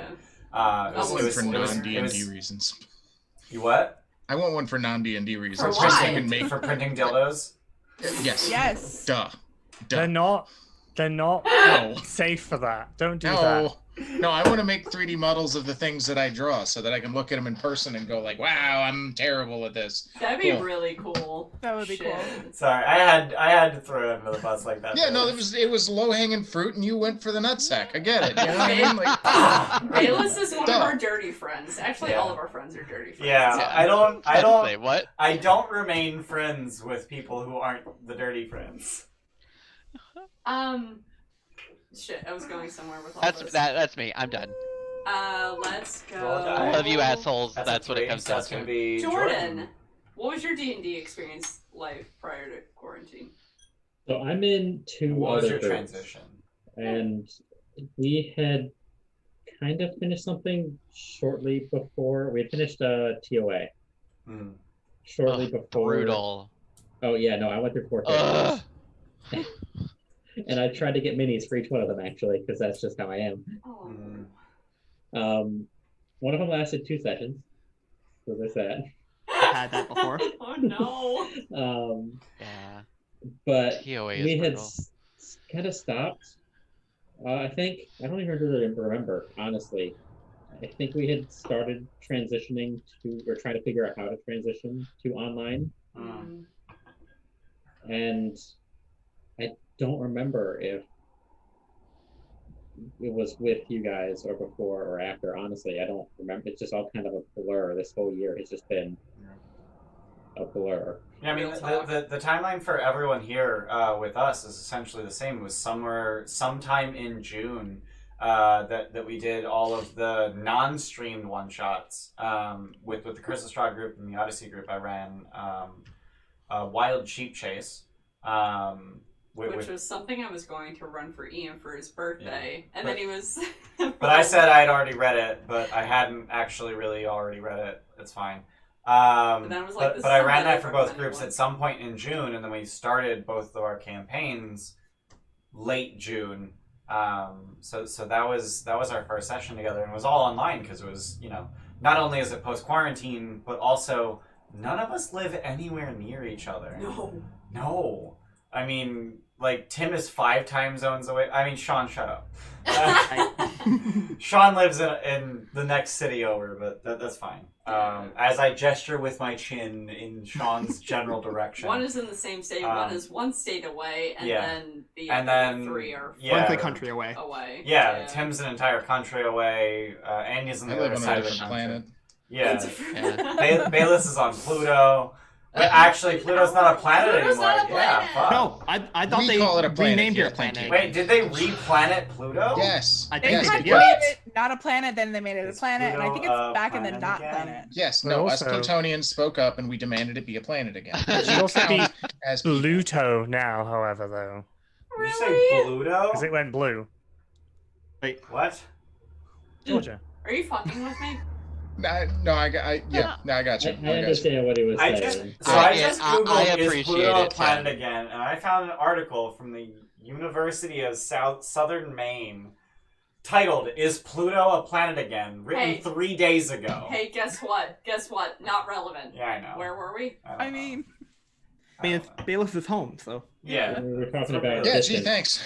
I was just saying in terms of timeline, like there was plenty of time for you guys to make the switch to online. Yeah. But it sounds like Jordan doesn't really remember. No, I know that my one group that was playing in person, we've now switched to online, and we've got a couple people that are on the West Coast playing with us. We had always had someone who was remote who was in like North Carolina, who was like the DM's brother. So we'd always had one person remote, but now we were able to bring more people in that they wanted to play with. So online's actually really hard. And this whole thing that we do is only doable because of online. Sean. Yes. Because I can count. She rolled like 7 times. Dude, I kept rolling for Jordan. Yeah, she rolled like 3 threes in a row. Great Guys, keep Grebo on is Jordan now to keep on following. talking. Thanks for the follow, Thanks Great for Grebo. following. I think Great Grebo just joined our Discord the other day I too. think they did. That was the one with the upside down text. I think Yeah. Sean basically. So you kind of went through this already. So you started playing D&D in college and then went to the shop but you transitioned online with us. Yeah, well, a little bit later than you guys because Oh, you really? guys were playing Avernus. Yeah. Oh, yeah, But, we finished Avernus Online, right? Actually, no, yeah, it was. So my first experience really was outside of the Gilded Troll, like when I did the Ravnica, when I tried the Ravnica thing, and that was a shit show. Not because of that, just the story was shit. I mean, I think Steph and I ruined the story. We're terrible. I mean, yeah, but like players. it didn't give a lot of leeway. Yeah, we kind of fucked it up because we were like, yeah, we're oh god, what the fuck is it? Rakdos. We're Rakdos. We know what the fuck we're doing, and then we just bullshit our way in and ruined the story entirely. We fucked up Sean's story. Yeah. I mean, the can't like the module like didn't give any leeway. Yeah, or anything. no, it sounded really what's the word? Inflexible. Yeah, Good linear. asshole. Yeah. But So what's the good about streaming online or playing So- D&D online? And what So- sucks about it? Yeah. I'm trying to think.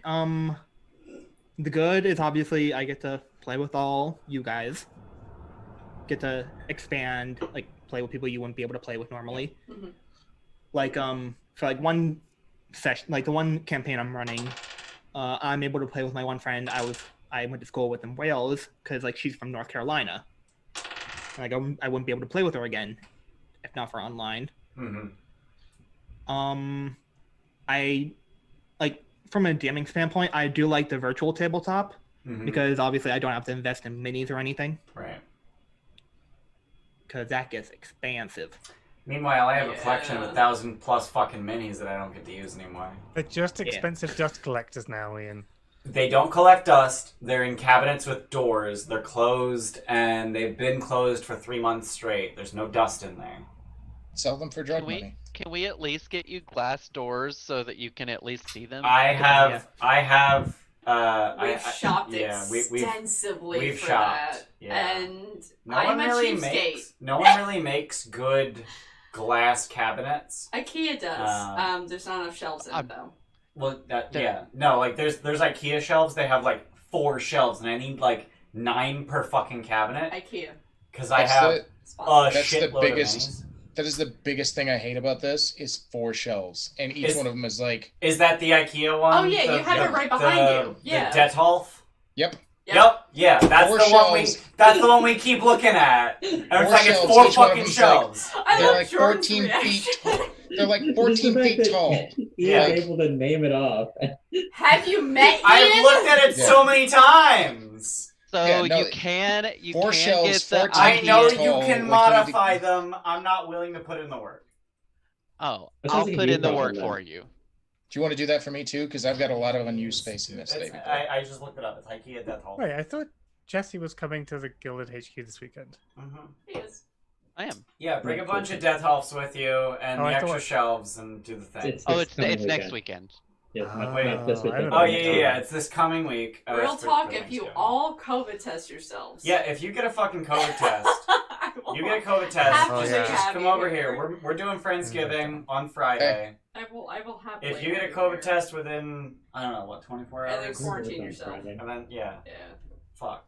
I mean, love to that's have you all here. Perk of living alone is that you're always in quarantine yourself. I have a heart defect that makes me more likely to die if I contract COVID. So I'm requiring. His defect is that he cares too much. No, the defect is that I have a bicuspid valve. It's supposed to have 3 cuspids, and I only have 2.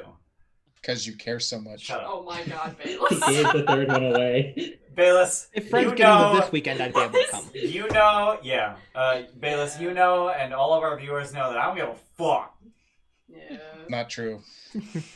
You don't give a fuck because you care too much. You give them all away, Ian. I give all the fucks. I have no more spoons. No, it's. Oh my god, just put your head in your drink. It's fine. So yeah, my answer. So yeah, What's good and what's the bad? only thing I like, well, obviously like starting up, it was hard, like trying to, just like trying to like keep track of like everyone talking and like trying not to talk over each other. Yeah, that's a real problem. that's hard.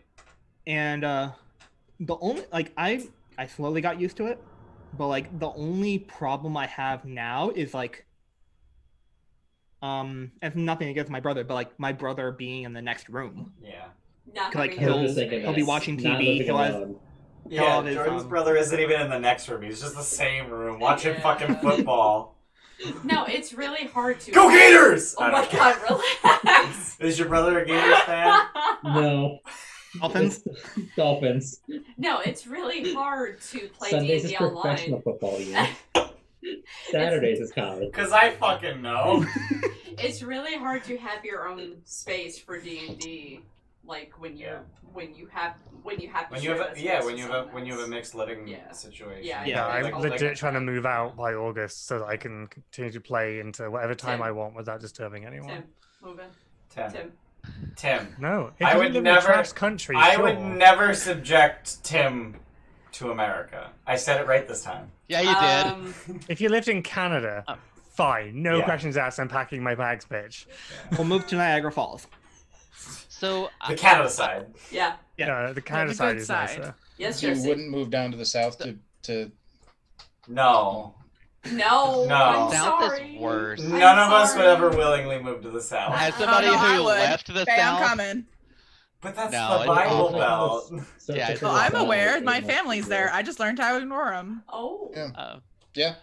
but That's what you okay, do. so something that I did leave out, something that I found that's difficult with playing online is that I found that both for myself and for the people that I'm playing with, it's really easy to get distracted. Yeah.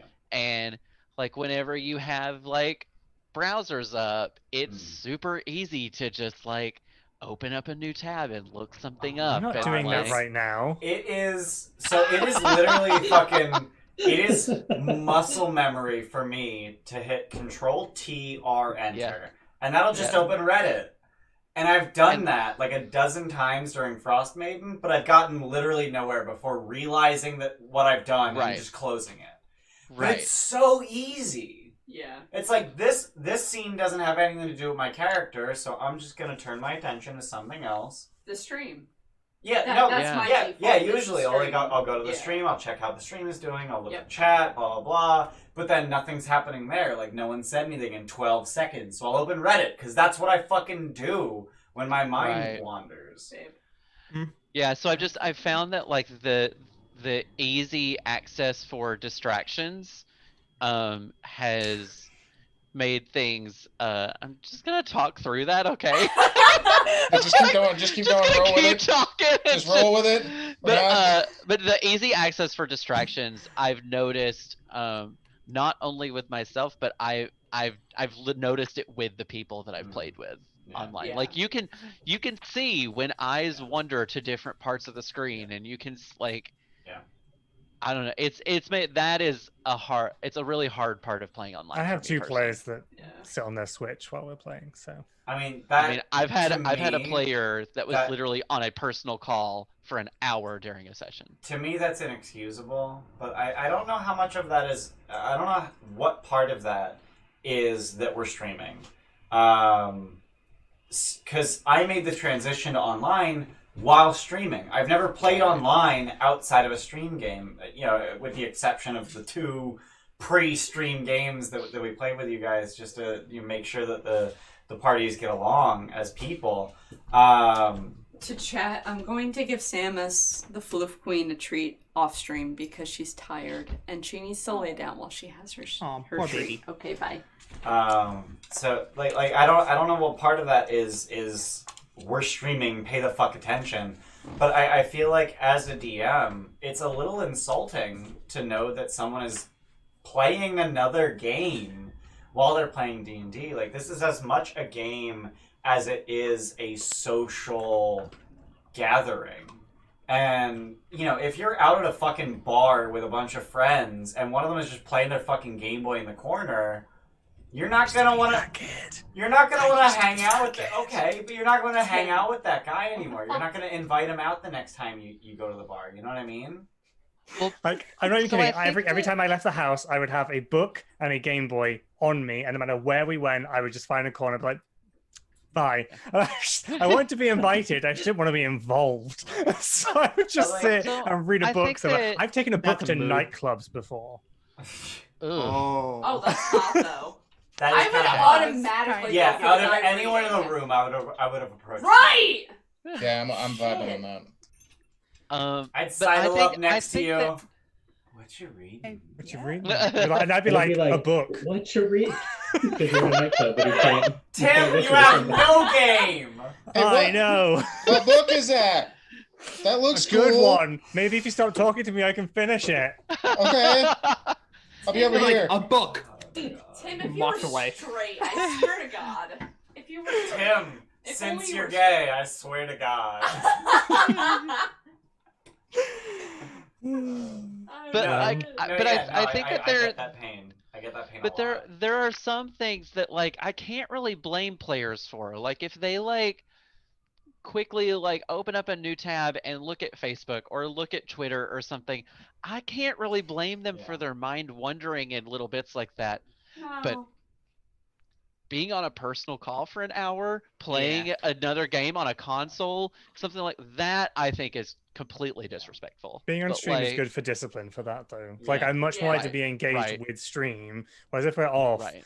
like, if it's not involving me, I mean, and that's a I don't know. beautiful thing. But here's the thing: Yeah. even if it's not involving you personally, even if it's not involving your character personally, it's still involving the party. yeah, we should be the, involved. And the emotional state of your player character, the other player characters, should be important to you.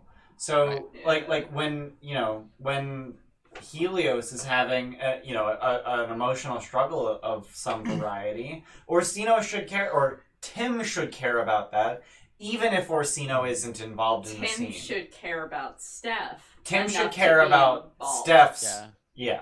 Yeah. But he I doesn't. don't It's mean to fine. call you out, Tim. Like, I'm not trying to call you out. I was like, no, it's But interesting. when That it was one of the Orsino is things. when Orsino is having a scene with Versi, it's a very private conversation. But I hope as a DM that the rest of the players care about Tim as a friend So enough Well, to be I emotionally wrote myself invested. a note during tonight about playing, and I have put, remember, make fun with people. Make sure they join in. It's a thing I think I have a problem with, and I only noticed it from talking tonight, actually. I am so used to being a one-man band and all my characters being Mary Sue's that I rarely involve other players in scenes with me if I don't, like, if it's just like, this is just my thing. I mean, I don't pull them in, and I need to remember to stop pulling people into stuff more often. So I will I- say that I have noticed that you haven't pulled people in to your scenes, Yeah. especially with That's Versi. what I made a I've, note. But, I've right, inserted Other myself characters have pulled themselves into Yeah. it. because And I'm okay I with that. know, Right. right? And I've asked you after sessions during decompresses, like, is it okay that I Right. did that? That No, Helios absolutely. addressed People should. Mercy? I just don't think about it. Social I'm just used to being- chameleon, I Yeah, I'm know the same how way. to feed off Yeah. of people. So I literally wrote that like Thank in you. the first 40 minutes to remember to bring people in to make fun together. It's something I think I forget to do. Wouldn't that be Something more I noticed parasitic in that you're feeding off of people? Isn't that parasitic, Dr. Helium? Never mind. But something I noticed in Odyssey is that I would try to like I would take my character's flaws and like the things that made him tick, and I didn't want to bring other players in because I didn't want to burden them with it. Mm. And guess what I ended up fucking doing? And I'm I so ended glad you did. That shit's But interesting. But I ended up burdening the players by not bringing them in. Right. Like You burden ended the up being the players by opposite. not burdening the PCs. correct. Right. Like I ended up like ruining our time in Mitros because I didn't want to like burden the players. I wouldn't say you ruined it. So No, I this wouldn't is say so. this is It a wasn't cool... ruined. Like, it wasn't a total failure. It wasn't that nobody had any enjoyment. But I will say there could have been more enjoyment had you brought more PCs into Scorpius's mindset. So this is hey a cool guys, part like, about... hey guys, I'm having a really hard time. Like, I'm really afraid of the Lady of Coins. Like, what can we do about this? This is a cool part about transparency in the D&D group. And if anyone is watching who can take away this part, it's really important. If you have transparency between player and DM, and between player and player. Right. It builds stronger connections, and it makes for a better story if you let certain people in. And don't be afraid of metagaming. Do not be afraid of metagaming. You know, Helios may not have any fucking clue what Scorpius's history with the Lady of Coins is, but if Steph knows that she can use that to guide the way Helios behaves without assuming things that Helios would know. Which is what we did with Frostmaiden. Yeah. Viv knew ahead of time. Right, Viv knew ahead of time, literally like a day ahead of time, what Larkin's reveal was going to be. Steph knew. Steph knew ahead of time, broke my heart. by like a day, what Larkin's reveal would be. Yeah. And we used, you know, the two of them were able to use that to guide the way they played at the table in a way that wasn't metagamey, but it was more satisfying. Right. Well, and it wasn't until Steph reached out to me, DM'd me on Discord, and was like, listen, I think we need to talk about Scorpius's fear of Mitros. Yeah. And if it wasn't for her transparency, I probably would have been clueless to how it was affecting the other players, not their characters. And I'm super grateful for that. I'm grateful for that transparency. Yeah. And I think it's really important. And this comes from, I don't know, it's not even a streaming perspective and thinking what the viewers think. It's really...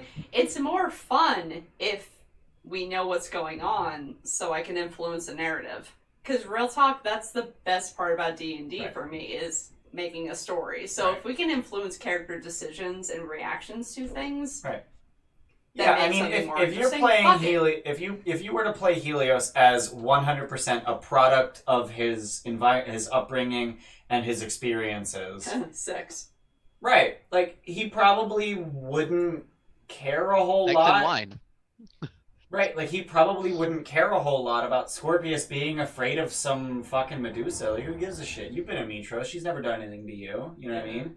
But knowing out of character that Jesse is playing his character as very afraid of the Lady of Coins, it allows you to, in character, go, oh, well, I mean, fears are a thing that people have, you know, I mean, what can I do to help you? You know, we're friends here. We've sworn an oath of fellowship. What can we do to make this, you know?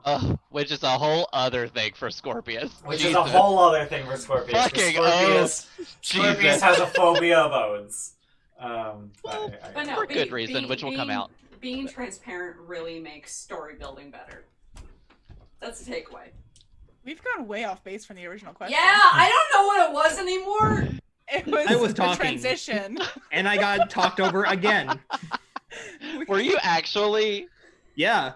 Yeah. I was talking about the negatives of online D&D. No, you were done. They were moving on to, or at least I thought you were done. They were moving on to somebody else, which is why I jumped in to say something that I forgot. I don't remember. I don't remember anything. Sean, I rolled a die. All I know is that so we can finish this.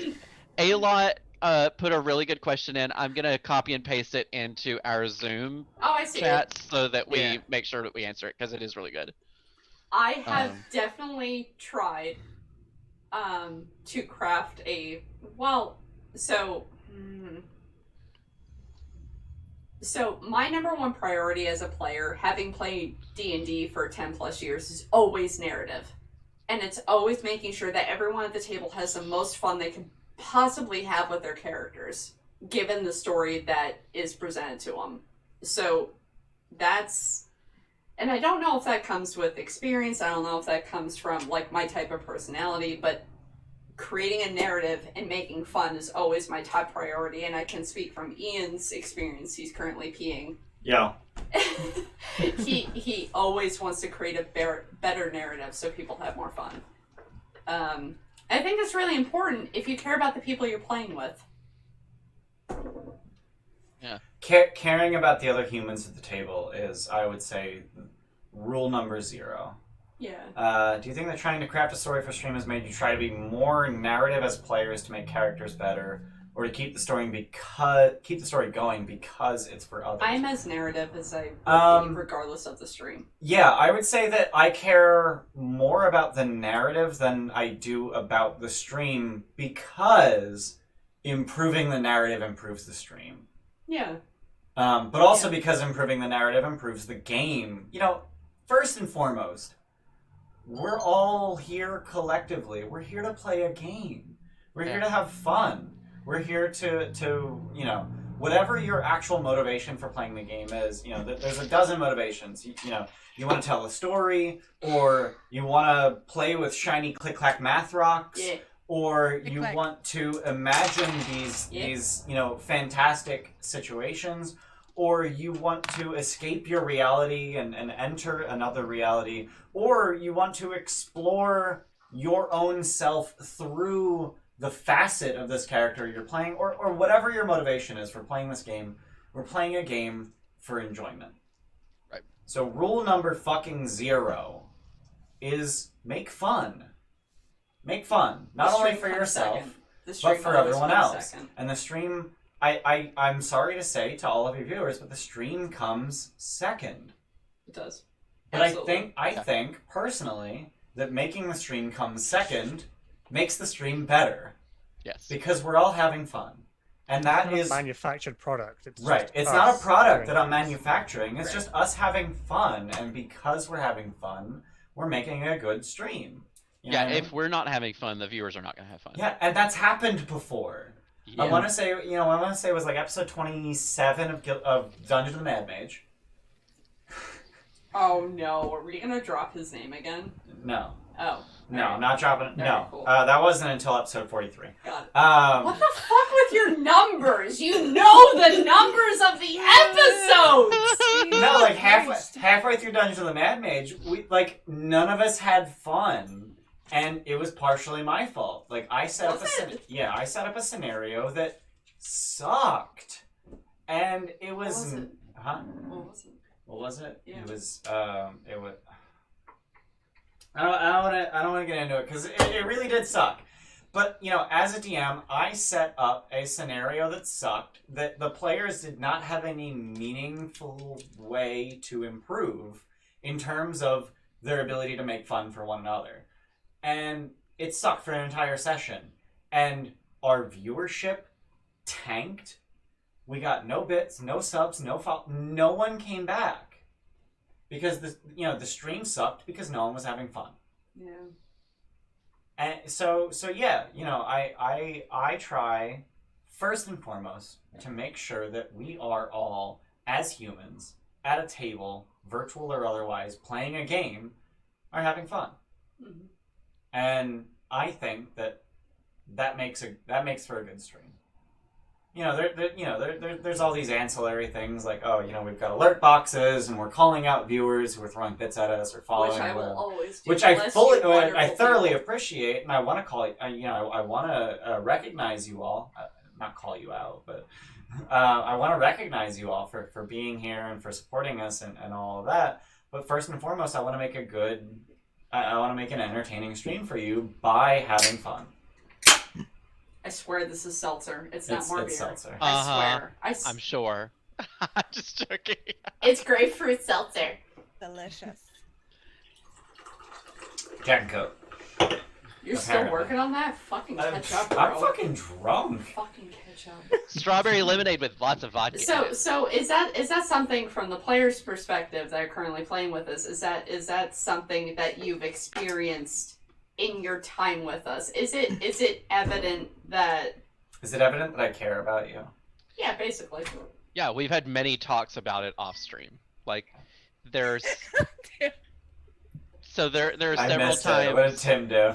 Shook his head no. Oh, there it is on stream. Yep, I just saw it in the phone. Disapproving no. Damn.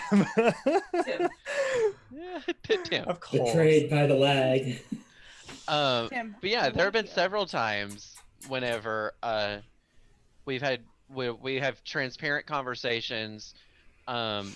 I remember there was one time after an Odyssey session where Ian was just like, listen, I don't think that was like a fun session, and I don't really like, we had a talk about like, none of us really knew why, and we had to talk about like, why wasn't that a fun session? We ended up figuring it out, and we move on and grow from it, you know. Do you like, remember and I think what session that was? I You're do. referring to?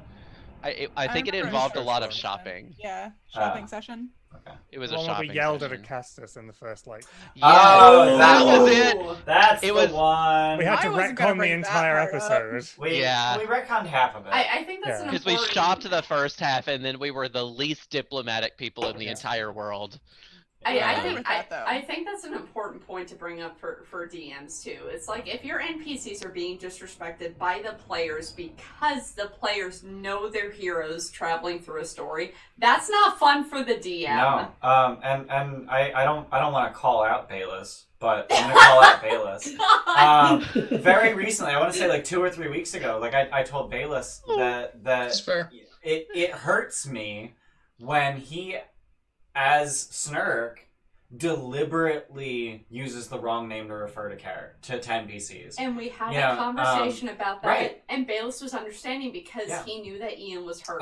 So Exathanter the Lich, you call him what? Steve the Lich? Stephen Lichman. Stephen Lichman, yeah. Repeatedly throughout the session. And it's like, number one, that's metagamey as fuck, because who the fuck is Steve the Lichman in Snurk's universe? Yeah. But number two, like, as a human, I felt disrespected, because you kept using the wrong fucking name on purpose. Right.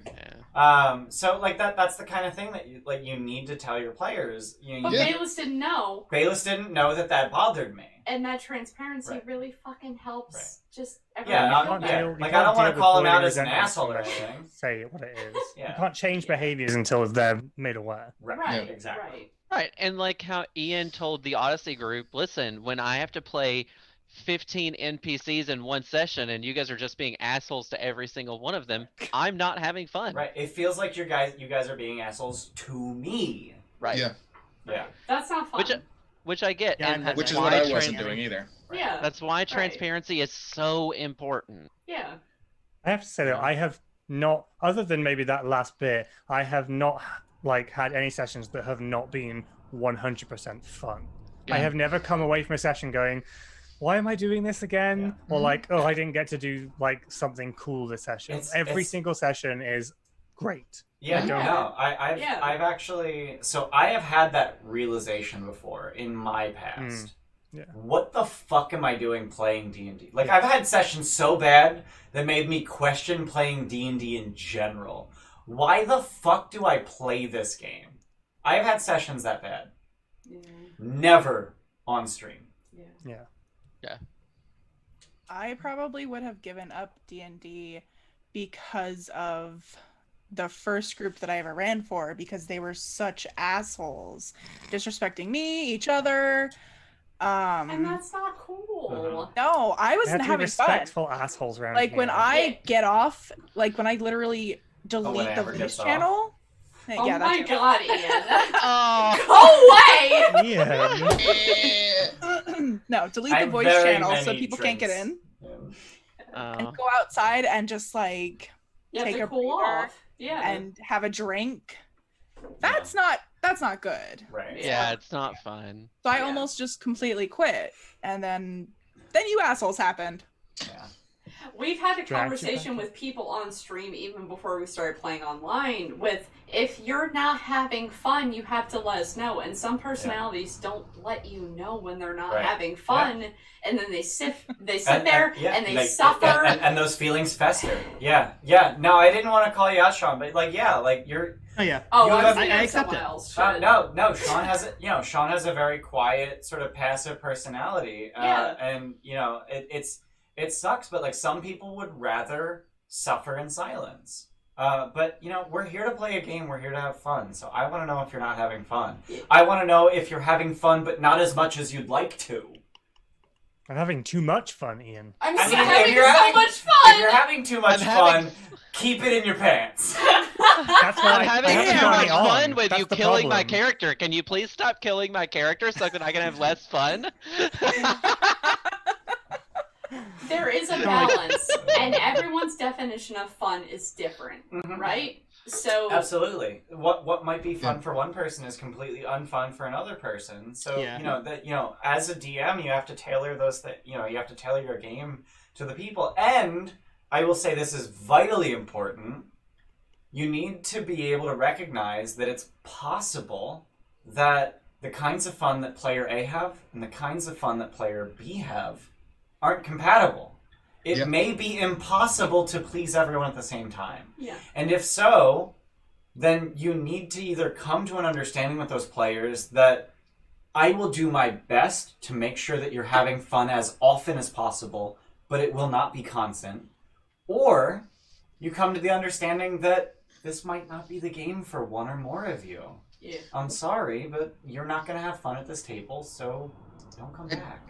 I do think that there needs to be like transparency between players too, though, because I know I would personally hope that, like, yes, I have, like Tim, I have had a great session every session, right? Like, I've enjoyed every single time that I've gotten to sit down and play with you guys, both through Strahd or the one shots. But I'm fully aware of how abrasive Snurk is, and even by design, I'm aware of how abrasive he is. So I would hope that, like, if Jordan or Sean or AJ was just like, well, I don't ever get to fucking do shit because you get us in trouble all the time.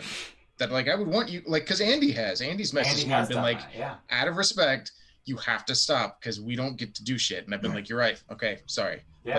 So, like, I mean, I would, like even amongst players, you have to have transparency, like you were saying.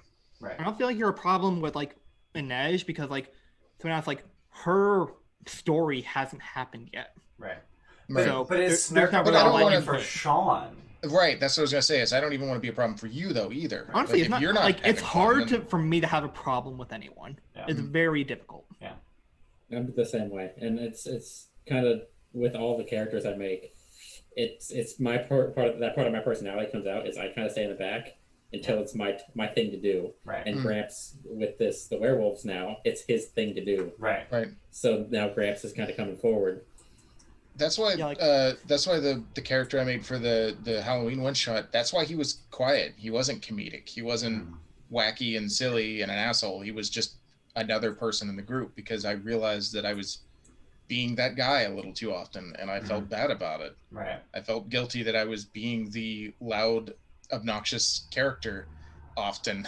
So I was like, you know what, I'm gonna be a quiet person, let somebody else have fun. Yeah. Then again, Mikey was Bayless turned up to 11, which was I love that so much. I loved Mikey so much. There's definitely a dynamic where you have to recognize who you want to be in the group of people too, right? Like some people prefer to be more quiet and passive and just want to watch a movie play out, right? Because that's some people's view on D&D. It's actually something that 5e has done very poorly and 4e did much better is identify player motivations. Yeah. So there are people who are literally just the observer. They want to be involved in a social situation where they get to watch cool things happen. They don't want to have to, put out the emotional energy of being a character. Yeah. There are other people who really want to get into character and get into the headspace. They're the role players. Right. They're the actor. Yeah. There's people who want to play this game because it's a crunchy game where you can murder the shit out of bad guys. There are people who want to see a story play out from beginning to end. And there's no wrong answer, but you need to be aware of what motivates your players. And know your place and in that group. not only your players, but your fellow players. So for DMs, you need to know what motivates your players. For players, you need to know what motivates your fellow players, everyone else at the table. You need to know what motivates your DM, too. Some DMs, I'm decreasingly having fun with the crunchy mechanical, like, here's the combat bits of 5e. Especially online combat moves. Yeah, especially online. Yeah. Tim, I think you're muted. Oh, are you muted? Yeah, sorry, I was testing push to talk on Zoom so I can start moderating myself more. Okay. Because I take up too much time You talking. have to have the window focused. Yeah, I've run into this issue. Yeah, you have to have the window focused and then hold spacebar for the. Yeah, push to talk. it's so dumb. Okay. On stream, I know I've cut out because I'll click to move something on Roll20, Yeah. and I have my whole thing muted because Maybe of I'll stuff just going on in start the like background. manually muting on my mic and then unmute. Yeah, that's what I do. I can't remember what I was going to say. What are we talking about? Motivation. Motivate. Great job, Tim. I think Great job. it really boils down to if you want to play D&D, you have to be able to do it with a group of friends, right? It's because you have to care about everyone else's desires and Right. wants to have fun. And we took a chance as the Gilded We really Troll did. to build friend groups. and I kind of want to and that's scary. So Iwakichka, I don't know. I'm so drunk.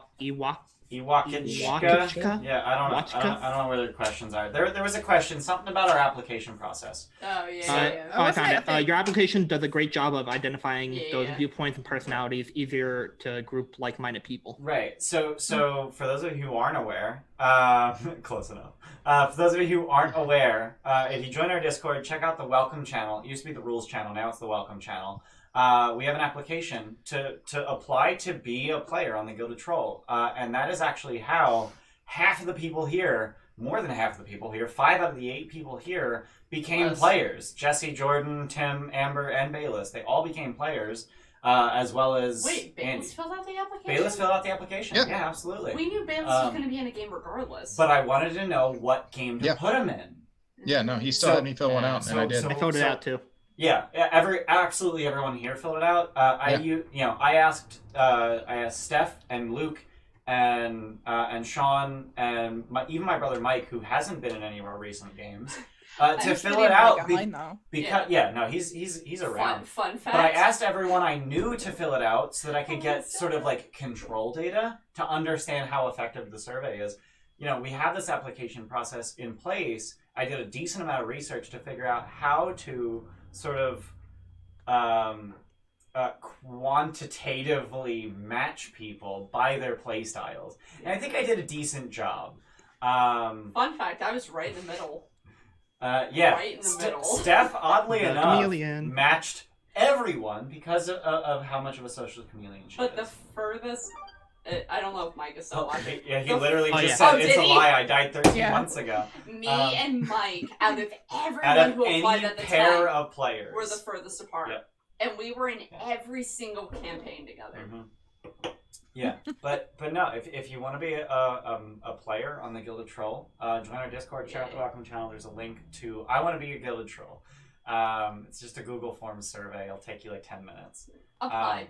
Yeah, I forget who I was the closest to. I think I was closest to Jordan. I think it was so it was actually Jordan. So I got all these applications and I was trying to figure out the fucking data, and it was when I looked at Jordan and his distance from a bunch of other people that I figured out how to group the groups for play style. Jordan's distance from Sean, Jesse, believe it or not, Bayless, Andy, and Sean. I think I said Sean, or I don't know. Yeah, you sent me twice. Okay, cool. Jordan's distance from our original Curse of Strahd group, which was Jordan, Jesse, Sean, Why do you keep Andy, saying and Bayless. game names? Are you okay? That was our original group. P.S. I was supposed to be in Strahd. Yeah, Jesse was supposed to be in Strahd, and then Jesse said to me, like, hey, like, I'm kind of reading Strahd so that I can DM it for my group. Can I be in the other game? I was like, let me see if I can make that work. And then AJ couldn't make Saturdays, which worked for everyone else, so they ended up switching, which I think actually worked out better than the alternative. So the data isn't infallible, but it worked pretty good. Yeah. To inform a decision. It helped it helped to inform the decision, but it wasn't until I looked at Jordan and his numerical distance from the rest of the players that I really understood how to put the groups together. But yes, we take into account your work schedule, what tier of game you're most interested in, why you play the game, just general feelings and motivations around the ways that people play the game. So yeah. We did fairly well. Yeah, we did really well, and I'm happy to know all of you. I love you! I love you! Love you. I don't know what you're talking about. I hate you all. Okay, Yeah, cool. for real. Fucking hate you. Assholes. Yeah. Bitch. I hate everyone except Love you all, Amber. Beck Jordan. Love you. That was the best, most chaotic bullshit ever. No, we really Yeah, lucked we- out with our yeah. first group, and because we lucked out with our first group, we really want to. We want to do it start again. doing Yeah, when we start a campaigns, new game. when we do one shots and shit, like we want your application, and we'll Yeah. reach out to you, Right. and we'll see if it's a good fit. I mean, some I of you will have turned say, into my closest friends. I will say this: we take applications way more seriously if you're active in our Discord community. If you show up, drop an application, and disappear, I kind of just ignore it. But if I That's get fair. more of a sense of who you are by the way you interact with our Discord community, I take it more seriously. That's fair. It's kind of a soft requirement. Yeah. But I do take that way more seriously. And I think it was, I want to say it was Amber and Jordan out of the original group that I feel like I knew the least.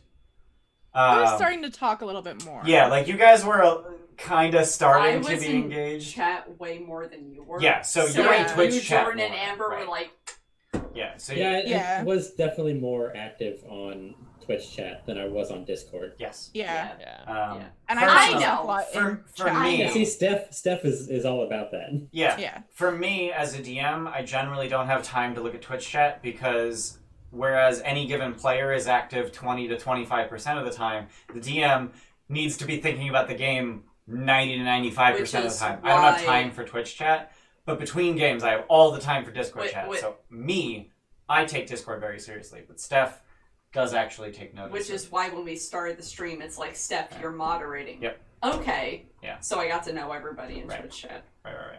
Yeah. Well, I but don't- now you know what it's like to be a player in Twitch chat I do know that for the first time. for the first time. Thanks, Andy.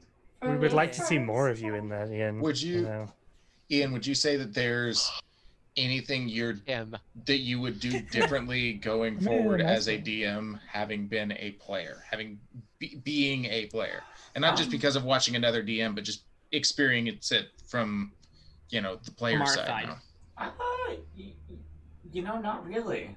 I think so. It's not like this is the first time I've ever been a player. I would say this is the first time I've ever been a player in a campaign that didn't fizzle out after 3 games. Right. I've been a player before. I fully admit that I sucked at it before. But I have had... Okay, so I learn from failure. The ways that I improve my DMing is by watching other DMs suck. And Andy doesn't. Yeah. So there's not a whole lot to learn from. The 2 things that I've learned from Andy are a reaffirmation that getting other people who are otherwise uninvested in the game to play NPCs, especially villainous NPCs, is phenomenal. It's something I've done before. It's something that I absolutely want to do again in the future. So I would say that's one thing that I've learned. Another thing is that I have in the past massively discounted the impact of music. I have in the past tried to use music and I thought it didn't really add anything, or it was distracting, or it was too much work to do. I want to use music moving forward. I Absolutely. think music is probably less important in a home game. I would See, agree you with guys that. you would use the Elf Song Tavern song, and I loved that. I tried to find it for my group, and I couldn't. Why didn't you ask me? You were on our Discord. Because I'm shy, Ian. God damn it. But As like, a- when I'm pretty sure I still have it bookmarked. whenever I Yep, as there it a is. I don't need it now. when I as a classical musician playing a bard who plays the same instrument as me found out that Yeah. found out that Andy was so into music during campaigns, I got so excited. Like Yeah. And I will say, I did not you see know the until result. I did Like- not know until after that session ended that it was Jesse playing the flute for that. Yeah, I didn't either. Really? yeah. Yes. That was Yeah. that was Yeah. me. Cool That That was was a Yeah. recording. Jesse playing the flute. It's Mhm. phenomenal. Didn't you It use was- your phone to record that? I did use my phone. Absolutely insane. Because it has a much better mic than this headset, which is the only other mic that I have. Do you need a better microphone? How much money does he have in the? I think like player $16. Gave him the money. I think I have like $30-something. So no. It's okay. Yeah. So yeah, I do want. Wait, you got stalled out with the one time to bring in someone to be the villainous NPC because Luke locked the door on your brother. I have told that story before. That's right. In the home game, I actually physically invited my brother to show up at my house to play a villain. Mike, fuck you. And I deliberately left the door unlocked when Luke came in. I thought someone was breaking in! But then Luke went back out to his car to get his liquor and locked the door behind him. Fucking bitch, both Because that's smart, and he was supposed to. And right? He never locks the door. Yeah. Never locks the door. Mike says gonna break into your house tonight, Steph. But now she's expecting it. Try me, bitch. It's really funny because Mike lives like 2 blocks from us. He does. Mike loves stupid clothes. And it wasn't even on purpose. He picked an apartment 3 months later. We picked an apartment, and I happened to be really close to each other. We were first. No, he moved first. Fuck. Yeah. I helped him move in, and then we moved here. Yeah. So you guys kind of stole his idea. Kinda. Rude. Yeah. I don't know where we are with questions. I don't remember anymore. Yeah, I might want to go off relatively soon. We're reaching the end of our regularly scheduled stream time. Yeah. Do you have one more right? question that you can ask? All right, hold on. 45 minutes, right? Yeah, we got 35 minutes. I mean, 45 minutes per player. Hold on, I'm just trying to make sure I don't have any big questions. I mean, they're all going to get cut short anyways. Yeah. Just yes or no. Any good ramp up ending questions? Favorite drink or drink of choice? I don't think I have anything good left. Real talk. Long Island iced tea is the answer right now. Yes. Sweet tea. Sweet tea. Yeah, Sweet tea. I think we're about out. Yeah, is I'm there anything gonna else end you guys this wanted with... to talk about? Alright, go for it. Sam, we'll want to bring any random thoughts you guys have? Anything thoughts? bubbling to the surface? I cry a lot on stream. Okay. We found that out. Cool. That's all. How does that make you feel? Sad, but also really good. You guys make me feel things. I like that. I have learned that I need to maybe need to be a little more public with my private character so that the other people in this story with me can enjoy that. Okay. Yeah. What was I gonna say? Yeah. I forget. Because it was one of those things where I thought, like, okay, because like the campaign I played in was like 3 games long, and then eventually fizzled into everybody just drinks and we all sit around in the living room and don't play. And then I put but like you guys are collectively doing that. Half of us were drinking, half of us were just wanting to play D&D. So then I played once online with another ongoing campaign, and it was very clear they had their thing going, and I was not going to be able to, peg right into that car. Right. Yeah. So this is the first time I've ever actually been in a cohesive campaign that was not derailing with a group of people. So it was kind of, a learning experience to realize that, like, oh, people need to know what I'm also thinking for my character so that they can know, because we do this for 4 hours once a week. Right. There's no through line of like actually being in an existence with another person. Right. Yeah. Yeah. Like, so I might need to share what Snurk is thinking sometimes because nobody else is gonna motherfucking know. And the Discord in characters are meant to help that. Right. I But haven't used the Odyssey one in ages. Yeah. Role play at table though. Right. Yeah. There's a certain dynamic between what should be in person, what should be on the Discord channel, Right. what's important enough, what's not important enough. Well, not even what's important. There's this interesting trend where I've noticed that all of our campaigns have used the in-character less and less frequently as we move on, just because the other players get a better idea of your character, so you don't really need to do the in-character because you're more in tune with one another. It's a Yeah. quick And there's the important yeah. stuff you want to keep for stream. Like I could have quite easily had a conversation with Aesop in the chat Right. and just left it, and that would have been fine for me, in fact more comfortable for me. But I think it's better for the stream and everyone else, like that it's done perhaps publicly. Yeah. If people Also- disagree with that, I'm more happy to do it off stream, but I thought it's probably better in terms of It's I've meant done to the be same a thing. tool to make you guys more comfortable. It's not an expectation. It's not something like, oh yeah, if it's too involved, like keep it to the Discord channel. Fuck that. Like if you want to have it in person, great. If not, if you feel more comfortable texting it, cool. Yeah, like I will say a very recent example with Rime of the Frostmaiden. You know, at the table, after Larkin's major fucking reveal, I didn't feel like I had the emotional fortitude to have this you know, extended conversation with my dad about the fact that my brother died in character. Yeah. So I was just like, Andy, we can do that in character on the Discord over the next week. Like when I have some emotional fucking fortitude. When you have the spoons. When I have spoons for it, yeah. Spoons! So yeah. So yeah, like that. You know, there's some things where it's just like I really don't want to do that at the table. Can we do that on Discord instead? And I totally appreciate that. Yeah. Not just okay. Chris asks, how long does it take you on average to read through a campaign book? Oof. So there we go. Ian's a computer. Excuse you. He can read it in 2.5 hours. Um, and that's all so- it takes. Damn, Jordan! Fuck! We need a burp command. Thanks. Gotta get faster. Yeah.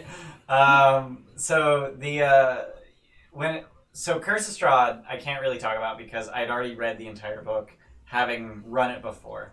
But for Odyssey, I read I would say half of the book in a week, leading up to our session 0. I read all of the appendices, I read the introduction, and I read chapters 1 and 2. I didn't read chapter 2, 3, 4, 5, 6, 7, 8, 9, 10, or 11. Which is like most of the campaign, but I read all of the world building information, which was very important. what's he doing? This is Fanning how out many her questions cards. we went through. Oh, So if I had to say, in order to just read the book and digest it, it would take me about 2 weeks for a 250 to 400 page book.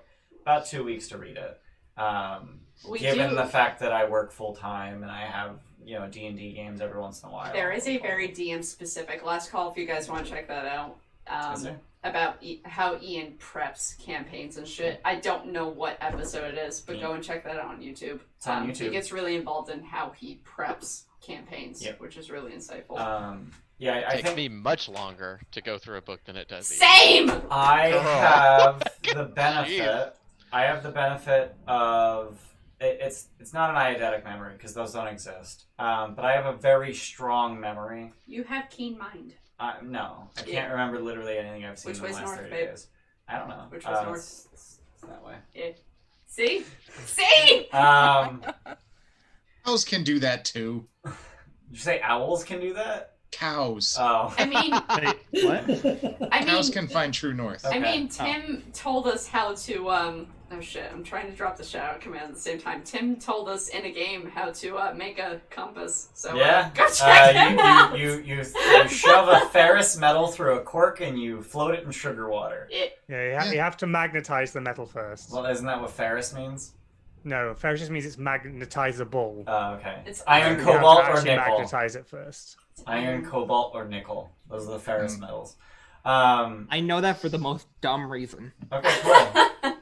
Do you want to share? From the Disney movie Luck of the Irish. Sick. I Oh love my that God! movie. I used to love that movie! That's Yeah. that's like the Literally- main reason I remember that. I've never even heard of that movie, Oh, far it's less great. seen it. But He I, gets a 4-leaf clover and gets better at basketball. I have a Oh, very it's strong that memory, so I can one. read a book Yeah. and then just And then he remember becomes the a rest leprechaun. of it, and I just Then he becomes a leprechaun. Oh, That's a God. Disney Channel original, right? Yup. Yeah. Does anyone It's- else have any closing thoughts not related to Luck of the Irish?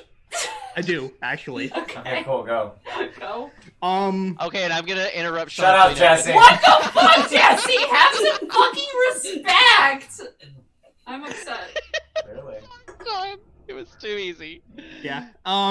So I have two things to say. Mhm. One, throughout honestly, it's coming on 3 years, I think, that I've been playing D&D. I've been in and out of so many different campaigns, most of them from shops, because schedules were my schedules were constantly changing because of school and stuff. And I never really felt connected to any of the campaigns I was in. Yeah. Until I started playing with you guys. You guys gave me something that I felt wholeheartedly in tune with. And one thing, I just want to thank you guys for that. Thank you for bringing me into the Gilded Troll. Means a lot. Yeah. And second thing, probably not as heartfelt, but if you manage to get me to cry a single tear during any session, I will break you. I will be thoroughly impressed. Oh. Break us. Is that a new community channel points goal? Oh, we got 400 Yes. bits from I challenge you. God. Break me, Dungeon Daddy. I thank challenge you. Aw, thank you. We want Break we him, wanna Dungeon throw them Daddy, cheese break him. pose at. Yeah, you can assign that, or you can To- just say fuck it and it's toward the Yeah. I stream. think it's just for the Thank you. stream. Thank you. Yeah. I appreciate it. Thank you. Yeah, I challenge you. Yeah. It's, Yeah, let's see if you can make me cry too. Yeah. because Hey, that's Jesse. I cry very easily, so please Fuck don't. you. Bring It's it. like level 1. I'll tell you this. There's been Challenge. one video and 2 songs that ever made me cry. challenge duly noted. Would you call that accepted? Oh. I'll call it accepted. Yeah. Ian Sounds has like never- Inez not getting her fucking shield. Nixie will make sure of that. Angle it. Just Ian has dangle for it. sure never made me cry ever, never.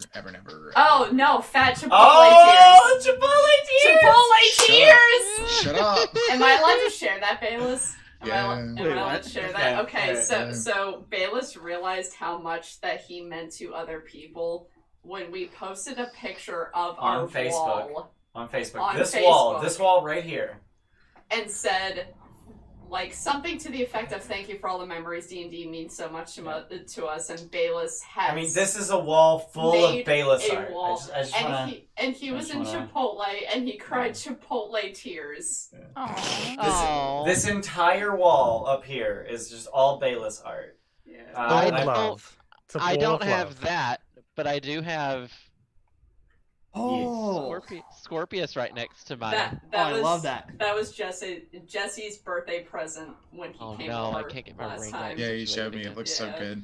I love the way those little teaser things we did for Odyssey came out. Where it Yeah. was just the shadow and the highlight layers. Yeah, we couldn't decide if we wanted to do the tease or the full character, so we did both. Yeah, Porco no los dos. Rip Yeah, no, Starman. I was sitting outside at a Chipotle eating my food, and then I saw that picture, and I was just like, I called up Malloy, and I was just like, they got my pictures on the wall. And she's like, I don't, what? Bayless, you I'd be just like, oh, I'll just text it to you. I can't. the fact that you have completely what's the word? That's a doggy show. Oh, she wants to go outside. You have made permanent fucking memories of the last 10 years of fucking characters. Is you can't put a price on that. Just happy I could do it for something. I mean, also on top of that, even if this picture of Scorpius meant absolutely nothing to me, it looks so fucking good that I'd still put it on my wall. Not only is it the memories, it's just the pure fucking talent behind it. No, but thanks. All right, who else? Yes. Who else has emotional fucking shit they want to share? Anybody? Pretty good, I guess. Yeah. I don't do emotions very well. Love you so, too, fuck bucket. I love you. That's it. That's Steph's favorite. Yeah. One of my goals in life is to have Steph just like organically call me a fuck bucket sometime. Yeah. I could die a happy man when that happens. I've got more than enough. I can throw you a couple of them. Let me throw you a fuck bucket. I will say, as a completely emotional person, that you guys have been a friend group that I can completely like. I message all of you at different points in time, like, hey, I need help, or hey, I need to talk shit about someone, or there's hey. barely any filters. There's no like with filters anybody. anymore. What And are filters? You've never talked to me about that. I do! Shut up! Oh, you haven't? Yes, I have. Alright, we'll talk about this after, because I can't, like, fucking drop people on stream. Yeah, she can't go, no, Sean, I've complained about Tim before. Tim's so Yeah. Oh, yeah, I do fucking remember Sean. that. I do remember that. I will say that out of all the campaigns, I've been playing D&D for 10 plus years, and these campaigns that I'm currently involved in are the best that I have been in ever. Yeah. Ever. Yeah. And that's because you guys are good people, you care about the story, and you And care I'm about getting me, better. and that's really cool. And I didn't have that before. And you enter a place of complacency with people you play D&D with, right? Because you want to see them and you're friends with them. But it's not necessarily a good time until you shake things up and you invite new people in. So I'm really glad that we invited new people in. Yeah. So please join our Discord. Check out the welcome channel. Put in an application. We want to play with you. Yes, you. If you What were the watching fuck this are right you now. doing? Put your hand down. Also, Tim, thank you for not being an asshole because you were the trial period. You were the trial session. Yeah. For Tim was the first. Tim was our gateway viewer. Yeah. Oh god. I was like, Welcome. It sounds bad when you put it that way. You tolerated my DMing. Congrats. It was so much fun. You tolerated Steph deleting a whole fucking map. I did. It was so much I fun. deleted the whole I map. played Strunk, the Goliath Wizard. I cannot tell you how fucking nervous I was for that one shot. Real talk, big goal for me to DM a one shot again. Let's go. Fucking yeah, yeah. big goal of like 5 bits. Do it. Because I shit Just myself fucking do it. like crazy. No, the Fucking do anxiety, it. it's real. I have diarrhea the entire, 4 hours leading up to a one shot. What's I the need big goal? motivation. I got bits. You got bits? Alright, drop it. Got bits will happened drop. right Do now. it. Wait. Got bits. Will Beat drop. ya. That's I not beat what ya. want. I beat all your asses. God damn it, Jesse. Next goal, because we finally hit the Avernus goal. Thank God. Thank God. Wait, when are those gonna come up on Ooh, stream? maybe a Christmas one shot. Oh, do you I have think something so. set where less than I was 100 trying to doesn't find show up? one. Oh, Here we go. yeah. Here we go. Yeah. I made a bit goal. Alright, What's the? Hold on. What's the bit goal? It just says my sample goal, so No, it's fine. It's fixed now. Okay. But how many bits is it? Don't worry Step about in it. the DM. step to Wait, where is it? Where is it? I want to do it. Let me do it. 69,000 bits. Where is Cool, we hit 4,000%! Steph's gonna do a DM! it? Hey! That's not fair! It is fair. We paid money for it. The bit goal was made. Oh, I see. The That bit was a goal promise. That was a reached. contract. Yeah.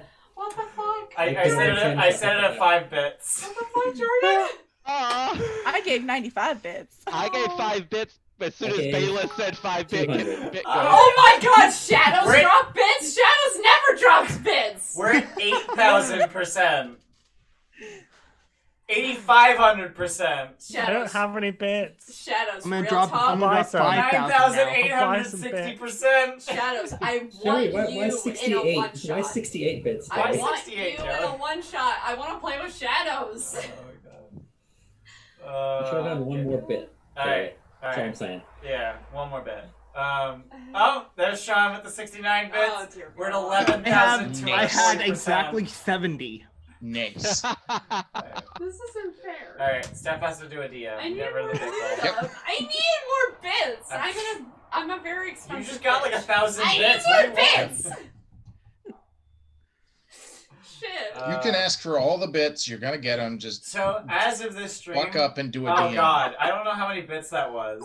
Oh my god, Oh, bits are gosh. just streaming in. Shadows just in a bunch Shadows. of ones. Shadows' bunch of ones added up to 45. We got 100 from Allah. We got 96 from Fessler. Oh my god. Oh my god. Alright, guys, Yeah, I have to 96, go. and he's tapped. So Okay. I love you guys. Okay. Bye. Bye. Amber. Amber. Bye. Love you, man. Meh. I just remembered I don't have to go to work tomorrow. Sick. I do. Hell Me yeah. neither. I play games. Yeah. Sick. So I thank can you catch everyone. up on the Gilded Troll. Thank you everyone for throwing bits at Steph. She has to do Yeah. a DM now.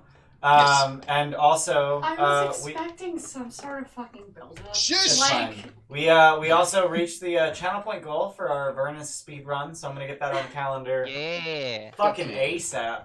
I think it'd be really cool if we did that during Christmas break. oh, I was thinking Christmas one shot, but that's fine.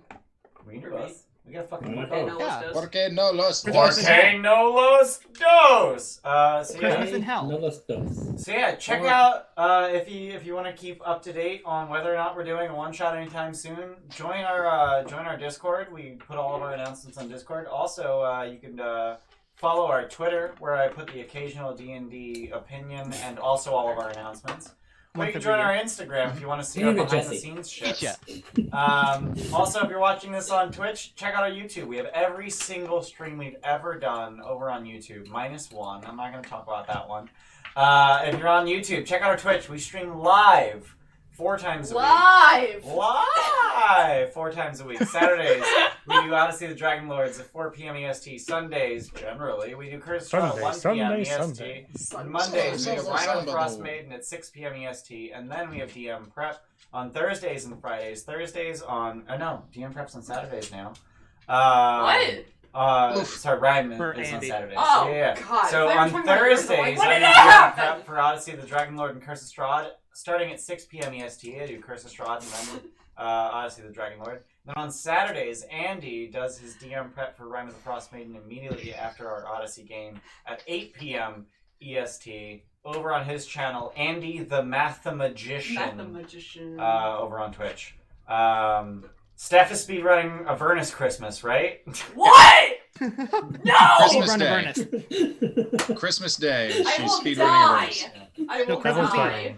But yeah, Christmas thank you. Eve into Christmas Day. Thank you, Yeah. everyone, for being here. Thank you, everyone, for dropping Work, bits, Christmas even though we Eve. don't Yeah. have like bit incentives. 'cause Thank you this to the isn't players D&D. for fucking putting up with their goddamn fucking thanks bullshit. for being here and Jesus answering fucking questions Christ. and bearing your Thank you for fucking dealing with the chaos. souls. Yeah. It's literally my pleasure. And hey, you watching right now, go fill out the application. Yeah, Yeah. honestly, Please. Do it. honestly, Yeah. Please. join our Yeah, do it Discord. Check out the welcome channel. Fill out an application to be a player if you want to be a player on the Gilded Troll. I see you looking at it. You're thinking about clicking over to Twitter. Don't do it. Just fill out the application. Don't be a bitch. Just do it. Just do Don't it. be a bitch. Don't Yeah. be a bitch. Don't be an asshole. Alright. Love one another. Oh shit, I don't know the next song. You don't need a Reason why. Alright, we're done. Alright. Anyway, we're done. Oh, boy. Thanks Thank for you for being staying here. a night at the Gilded Troll. Thank you for hanging out at the Good Troll. Hope you had a good last call. Is Hope you anyone had raid? some good drinks. Do we have it? And now you're I all generally barred. don't have anyone to raid on Sundays. Nope. It's I figured I'd ask.